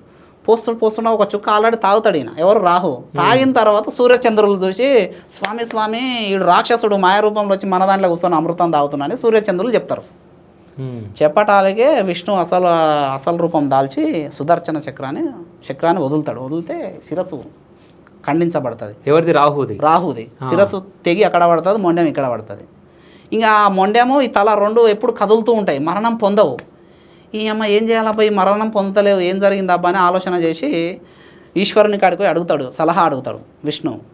ఆల్రెడీ అమృతం తాగిన తర్వాత మరణం ఎక్కడిది విష్ణువు, ఆల్రెడీ మరణం ఉండదు, ఏదో ఒక మార్గం ఎంచుకో, మళ్ళీ ఏదో ఒక మార్గం చేసి చూడు, మరి మార్గాన్ని ఎంచుకో అంటే అప్పుడు ఏం చేస్తాడు, ఇంకా ఆల్రెడీ అమృతం తాగిండు కదా, ఈ మరణం ఉండదు, ఇంక ఇట్నే తణుకులాడుతూ ఉంటాయని చెప్పేసి ఈశ్వరుని సలహా మేరకు అక్కడంగా పోతున్న ఒక సర్పాన్ని మళ్ళీ తల ఖండించి ఈ బాడీ ఉంటుంది కదా, ఈ బాడీ ఆ తలకు పెడతాడు. సర్పం తలను నరుకుతాడు. అంటే సర్పాన్ని 2 భాగాలు చేస్తాడు విష్ణు. చేసి ఏం చేస్తాడు, ఈ మొండానేమో ఆ తలకు తలిగిస్తాడు. ఓకేనా? ఈ సర్ప తలాన్ని ఈ మొండానికి తలిగిస్తాడు. అప్పుడు రాహుకేతులు ఏర్పడతారు. రాహుకేతులు ఏర్పడతారు. అప్పటి నుంచి అంటే వీళ్ళిద్దరు రాహుకేతువులు ఇప్పుడు ఒకరి నుంచి ఇద్దరు అయ్యారు. రాహువు నుంచి కేతువు ఏర్పడతాడు. అంటే మొండె భాగమేమో కేతువు, తల భాగమేమో రాహు. అట్లా బాగా చూడు. అందుకనే రాహు దోషం ఉన్న వాళ్ళకు పెయిన్స్ ఎక్కువ ఉంటాయి, హార్ట్ సమస్యలు ఉంటాయి, శరీరం తుల్లిపోతుంటాయి. ఎందుకంటే ఆ శరీరం అనేది ఎక్కడది అనుకున్నావు, తల మాత్రం మనిషిదే, ఈ శరీరం మాత్రం సర్పాంది అక్కడ. అందుకనే సర్పదోషాలు అంటే ఆమెకు శరీరం మొత్తం రోగగ్రస్తమై ఉంటుంది అనమాట, రాహు దోషం ఉన్న వాళ్ళకు. ఏదో ఒక వ్యాధి, విషం కదా సర్పం, మొత్తం శరీరం మొత్తం విషమయమై ఏదో ఒక రోగం వెంటాడుతూ ఉంటుంది వాళ్ళకు. అదే కేతువుకి ఏముంటుంది, మనిషిదేమో మొండెము శరీరం ఏమో మనిషిది, తర్వాత తలనేమో సర్పాంది. ఈ కేతు దోషం ఉన్న వాళ్ళకి ఏమంటారు, హెడ్ఏక్ రావటం, అలా మైండ్ వాళ్ళు ఏం మాట్లాడతారో వాళ్ళకే తెలియదు. కేతు దోషం ఉన్న వాళ్ళకు మైండ్ పనిచేయదు వాళ్ళకు, ఈ తలకు సంబంధించిన వ్యాధులు వస్తూ ఉంటాయి. అందుకనే కేతు దోషం ఉన్న వాళ్ళకి యాక్సిడెంట్లు ఎక్కువ అవుతుండే, రాహు కేతు ఉన్న వాళ్ళకు కూడా అట్లా. ఇది వీళ్ళు రాక్షసు నుంచి ఏర్పడినటువంటి ఒక గ్రహం, ఈ 2 గ్రహాలు, ఒకరి నుంచి 2 గ్రహాలు ఏర్పడ్డాయి రాహు అనే రాక్షసు నుంచి. సో ఇప్పుడు వీళ్ళిద్దరు అన్నదమ్ములు గారు ఒక శరీరం నుంచి వచ్చిన వాళ్ళే వాళ్ళు. అప్పటి నుంచి ఈ రాహు పగబడతాడు ఎవరిని, సూర్యచంద్రులేగా చెప్పింది. అప్పుడు వాళ్ళను గ్రహణ సమయంలో వెంటాడుతాడు అనమాట. రాహు మింగుతుండు, కేతువు మింగుతుండు అంటారు. ఇక పాము రూపంలో ఉన్నాడు కాబట్టి నీ అంతు చూస్తా, ఎప్పటికోసారి నీ అంతు చూస్తా అని రాహును అది సూర్యుని చంద్రుని వెంటాడుతుంటాడు. అప్పుడప్పుడు అడ్డు వస్తాడు ఆయన, అడ్డగిస్తూ ఉంటాడు. దానే గ్రహణాలు అంటాం మనం. అసలు ఇంత కథ ఉందా? మరి ఇదంతా ఉంటుంది. అదే వాళ్ళు విషగ్రహాలు. అప్పుడు ఏం చేసిండు, నువ్వు మా వర్గంలోనేముండు, నువ్వు ఛాయాగ్రహంగా మీరిద్దరూ వర్దిల్తారు. అసలు గ్రహాలు 7, ఈ 2 ఛాయాగ్రహాలు, మొత్తం ఎన్ని 9 గ్రహాలు అయినాయి. ఇవి ఛాయాగ్రహాలు విషగ్రహాలు కాబట్టి ప్రభావం ఎక్కువ ఉంటుంది, ఎక్కువ ఇబ్బంది పెడతారు వీళ్ళు. ఓకే, అట్లా నవగ్రహాలు పూజించాలి మంచి జరుగుతుంది అని అంటారు. అంటే ఎవరికన్నా ఏమైనా ఉన్నా కానీ నవగ్రహాల పూజ చేయండి అని అంటారు. అంటే నవగ్రహాల పూజ రోజువారీగా అసలు ఎట్లా చేయాలి, ఎప్పుడు చేయాలి అసలు నవగ్రహాల పూజ? సార్ ఏం లేదు, ఇవాళ ఆదివారం అనుకుందాం. ఆదివారం అంటే ఫస్ట్ సూర్యుడు ఎక్కడ ఉంటాడో చూసుకోవాలి. సూర్యుని దిశ తూర్పు దిశలో సూర్యుడు ఉంటాడు. ఇంట్లో తూర్పు దిశకు మళ్ళీ సూర్యుని స్మరణ చేయి. సూర్యాయ నమః, సూర్యాయ నమః, సూర్యాయ నమః, సూర్యాయ నమః 108 చదువు అంతే సరిపోతుంది. ఆయన ప్రసన్నమవుతాడు. ఇప్పుడు నువ్వు నాకు ఎదురుగా ఉన్నావు, శివగారు నమస్తే అంటే నువ్వు ఏమంటే నాకు నమస్తే పెడతావు కదా, రెస్పాండ్ అవుతున్నావా లేదా? అదేవిధంగా తూర్పు పక్కన సూర్యుడు ఉంటాడు కాబట్టి ఇంటిలో తూర్పు వైపున మళ్ళీ సూర్యునికి నమస్కారం, ఆ తూర్పే సూర్యుడు అనుకొని, తూర్పు వైపే సూర్యుడు అనుకొని నమస్కారం చేసి సూర్యాయ నమః, సూర్యాయ నమః, సూర్యాయ నమః ఒక 2 నిమిషాలు 3 నిమిషాలు స్మరణ చేయి. ఆయన ప్రసన్నమై చూస్తాడు. ఇన్నిసార్లు నమస్కారం నమస్కారం అని ఇన్నిసార్లు అంటున్నావు, 2 నిమిషాలు ఒకసారి అన్న చూసి అన్నాడా అంటాడు కదా, తథాస్తు అంటాడు కదా. అట్లా తర్వాత నెక్స్ట్ వచ్చేది సోమవారం కదా. చంద్రుడు ఎక్కడ ఉంటాడు, వాయువ్య దిశలో ఉంటాడు చంద్రుడు. ఇంటిలోని వాయువ్య మూల చూసుకోండి. ఆ వాయువ్య మూలకు అభిముఖంగా ఉండి వాయువ్య దిశకు మళ్ళీ సోమాయ నమః, సోమాయ నమః, సోమాయ నమః అని ఒక 108 సార్లు చదువుకో. ఆయన కూడా తథాస్తు అంటారు. అది సోమవారం చేయాలి, రోజువారీ ఇట్లా పూజించుకోవాలి. ఆదివారం ఏమో ఇటు, సోమవారం ఏమో అటు, మంగళవారం ఇట్లా. మంగళవారం అన్నప్పుడు కుజుడు కదా, కుజుడు ఏ దిశలో ఉంటాడు, ఇక్కడ దక్షిణం వైపు ఉంటాడు. దక్షిణం వైపు మళ్ళీ అంగారకాయ నమః, అంగారకాయ నమః, అంగారకాయ నమః అని ఒక 108 సార్లు చదువుకో. ఆయన ప్రసన్నం అవుతాడు. తర్వాత బుధుడు ఉత్తరం వైపు ఉంటాడు. అదంటే గురువారం, అది బుధవారం అవుతుంది. బుధవారం రోజు బుధవారానికి అధిపతి బుధుడు కాబట్టి బుధవారం రోజు ఉత్తరం, ఆయన ఎక్కడ ఉంటాడో తెలుసుకోవాలి. ఫస్ట్ ఉత్తరంలో ఉంటాడు. ఉత్తరం వైపు మళ్ళీ భుంబుదాయ నమః, భుంబుదాయ నమః, భుంబుదాయ నమః అని చదువుకో. అట్లా తర్వాత గురువారం గురువు ఈశాన్యంలో ఉంటాడు. ఆయన ఈశాన్య మూలకు మళ్ళీ గుమ్ గురాయ నమః, గుమ్ గురాయ నమః, గుమ్ గురాయ నమః అని 108 సార్లు చదువుకో. ఇట్లా అన్ని గ్రహాలను నువ్వు చుట్టినావు కదా. ఒక రోజు అంటే 7 వారాలు ఉంటాయి కాబట్టి 7 రోజులు 7 గ్రహాలను పూజిస్తున్నావు రోజువారీగా. అంటే ఇదే ఈ విధంగా చేసుకుంటే ఎప్పటికప్పుడు గ్రహం యాక్టివేట్ అవుతుంది నీకు. యాక్టివేట్ అయ్యి చేసే ఫలితాలు అంటే నువ్వు చేసేటువంటి వీళ్ళు అడ్డం రారు. అది పూజ ఉండొచ్చు, పని కావచ్చు, ఏదైనా ఉండొచ్చు. మెయిన్గా కార్యసఫలత జరగాలంటే, కార్యసిద్ధి అంటాం చూసిన, నీ అనుభవం ప్రకారం ఎవరిని పూజించాలో చెప్పు. కార్యసిద్ధి జరగాలంటే నేనైతే శివుని పూజిస్తాను. సరే నేను చెప్పాను, శివుని పూజిస్తావు ఓకే. కానీ అంతకంటే కూడా ఒక కథ ఏంటంటే, కనిపిస్తున్న ప్రత్యక్ష దైవం సూర్యనారాయణమూర్తి. ఓకే, ఆయనకు చెప్పి వెళ్ళిపో, తప్పకుండా నీకు ఆ కార్యం సిద్ధించబడుతుంది. ఏ కార్యానికి పోయినా సూర్యునికి చూసి నమస్కరించి, స్వామి నేను ఈ కార్యం మీద బయలుదేరుతున్నా, ఈ కార్యాన్ని నాకు సిద్ధించేటట్టు అంటే విజయవంతం అయ్యేటట్టు నన్ను ఆశీర్వదించు అని చెప్పి మంచి మనస్ఫూర్తిగా కోరుకొని పో, తప్పకుండా విజయం అవుతుంది అది ఆ పని అనేది. దీనికి ఉదాహరణ చెప్పనా, ఇప్పుడు రావణ యుద్ధం జరుగుతూ ఉంటుంది. ఇంకా ఎంతకు జరుగుతూనే ఉంటుంది, యుద్ధం అనేది ముగిసదు. ఇంకా రోజు నడుస్తూనే ఉంటుంది. ఇక రాముడు చింతన పడతాడు, ఏందబ్బా ఈ రావణాసురుడు ఇంకా చనిపోతలేడు, ఓడిపోతలేడు, యుద్ధం ముగుస్తలేదు, ఏం చేయాలి అనేది ఒక చింతన పట్టాలకే హనుమంతుడు దగ్గరకు వచ్చి స్వామి ఒక చిన్న ఆజ్ఞ అంటే చెప్పు హనుమ అంటే, స్వామి సూర్యారాధన చేయి స్వామి అంటాడు. సూర్యారాధన చేయి స్వామి, విద్యంలో తప్పకుండా గెలుస్తారని చెప్పేసి సలహా ఇస్తాడు. మరి హనుమంతునికి ఆ ఊహ ఎట్లా వచ్చింది? ఆయన ఈశ్వరుడే, ఆయనకు తెలుసు అన్నీ. ఆ సలహా ఇచ్చిన తర్వాత రాముడు ఎప్పుడైతే సూర్య ఉపాసన స్టార్ట్ చేస్తాడో మరుక్షణమే ఆ యుద్ధం అనేది ముగుస్తుంది, రావణాసురుడు మరణం పొందుతాడు. అంటే అర్థం ఏంది? యుద్ధములనే నీకు విజయాన్ని తెచ్చిపెట్టినటువంటి సూర్యుడు కార్యసఫలత చేయలేడా? ఇట్లా ఉంటుంది. సూర్యుడు కార్యసఫలతకు సూపర్గా పనిచేస్తాడు. ఆయనకు చెప్పి వెళ్ళిపోవాలి ఏదైనా సరే. నేనైనా అంతే, ఇప్పుడు వస్తున్నా పలాని విషయం మీద బయలుదేరుతున్నా స్వామి ఆశీర్వాదించని చెప్తా. ప్రత్యక్ష దైవం కనబడుతుండు కదా, మొక్కు. అట్లా ఈ విధంగా రోజువారీగా దైవానికి దగ్గరగా ఉంటే ఏమవుతుందంటే మనకు వచ్చేటువంటి కలి ప్రభావం తగ్గుతుంది. ఇది శ్రీకృష్ణుడే చెప్పింది, నేను చెప్పడం కాదు. దైవానికి ఎప్పుడైతే దగ్గరగా ఉంటామో అన్నీ మనకు విజయవంతంగా ఉంటాయి. ఇది ముందే కలియుగం. తప్పకుండా అందరూ పూజలు చేయండి, గొప్ప స్థితిని పొందండి. నా అనుభవంగా చెప్తున్నా, దేవుడు లేడు అది లేదని నమ్మకండి. దేవుడు ఖచ్చితంగా ఉన్నాడు. విశ్వమే దేవుడు. నువ్వు ఏ రూపంగా కొలుచుకుంటావో కొలుచుకో. విశ్వంలో పుట్టినావు, విశ్వం గాలి ఇస్తుంటే పీల్చుకుంటున్నావు, తర్వాత విశ్వమే అన్ని ఇస్తుంది, అన్ని చేస్తున్నది విశ్వమే. ఇప్పుడు తల్లి పాలు చీకి తల్లి రొమ్మును తనేట అవుతుంది మనం ఇట్లా మాట్లాడుకుంటే. అందుకని పూజ తప్పకుండా చేయాలి. ఈ విశ్వం యొక్క రుణం తీర్చుకోవాలి. ఈ విధంగా అందరూ కూడా జీవితాన్ని కొనసాగించుకోండి. సో ఇంకోటి ఫైనల్ క్వశ్చన్, అంటే చాలా మంది మహిళలు అమ్మవార్లకు పూజ చేస్తూ ఉంటారు. సో అంటే అమ్మవారికి పూజ చేసిన తర్వాత అది ఫలించాలంటే అసలు ఏం చేయాలి? అయితే ఇది మంచి క్వశ్చన్. చాలా మంది కూడా అంటారు మేము ఇన్ని పూజలు చేస్తే ఫలించదు అంటారు. ఫస్ట్ ఆఫ్ ఆల్ ఏం చేయాలంటే అమ్మవార్ల పూజ, అమ్మవారి యొక్క తత్వం అంటే ఇప్పుడు ఏమంటాం, విష్ణువుకు సంబంధించినటువంటి తత్వానేమో ఏమంటాం వైష్ణవ అంటాం పూజ తత్వాన్ని. తర్వాత ఈశ్వరునికి సంబంధించిన తత్వ పూజను ఏమంటాం శైవ పూజ అంటాం. మరి అమ్మవారి పూజను ఏమంటామో చెప్పు. అమ్మవారిని పూజించే పూజా విధానాన్ని ఏమని పిలుస్తారు? శాక్తేయ పూజ అంటారు. శాక్తేయ పూజ. ఈ శాక్తేయ పూజ ఫలించాలంటే అంతకంటే ముందు పంచాక్షరి మంత్రం చేయాలి. పంచాక్షరి మంత్రం సిద్ధి ఉంటేనే అమ్మవారి పూజ సిద్ధి అవుతుంది. కనీసం 5 లక్షలు చేసుకోండి పంచాక్షరి మంత్రం. ఒక రోజులో అయిపోతాయి సార్. 5 లక్షలు ఏముంది? నమశివాయ నమశివాయ నమశివాయ అని ఏదో ఒక రోజు ఆదివారం రోజు చేయండి. 5 లక్షలు చేసి సిద్ధి చేసుకోండి ఆ మంత్రాన్ని. అంటే ఆ మంత్రం నీకు అంటే శాక్తేయ పూజ ఫలించడానికి నువ్వు అర్హత సాధించుకుంటావు. కాదు సార్, ఒక్క రోజులో 5 లక్షలు అయిపోతుందా? అవుతుంది. ఏముంది? నమశివాయ ఎంతలా అవుతుంది? 2 నిమిషాలకు 108 అవుతుంది. ఒక రోజులో అయిపోతుంది. చేయండి. చేసి పూజ చేస్తే శాక్తేయ పూజ అమ్మవారి పూజ ఫలిస్తుంది. పార్వతీదేవి అడుగుతుంది, నా పూజ ఫలించాలంటే ఏం చేయాలంటే నా పంచాక్షరి మంత్రం ఫస్ట్ సిద్ధి ఉండాలి. అంటే పంచాక్షరి మంత్రాన్ని సిద్ధి చేసుకో ఫస్ట్ అంటాడు.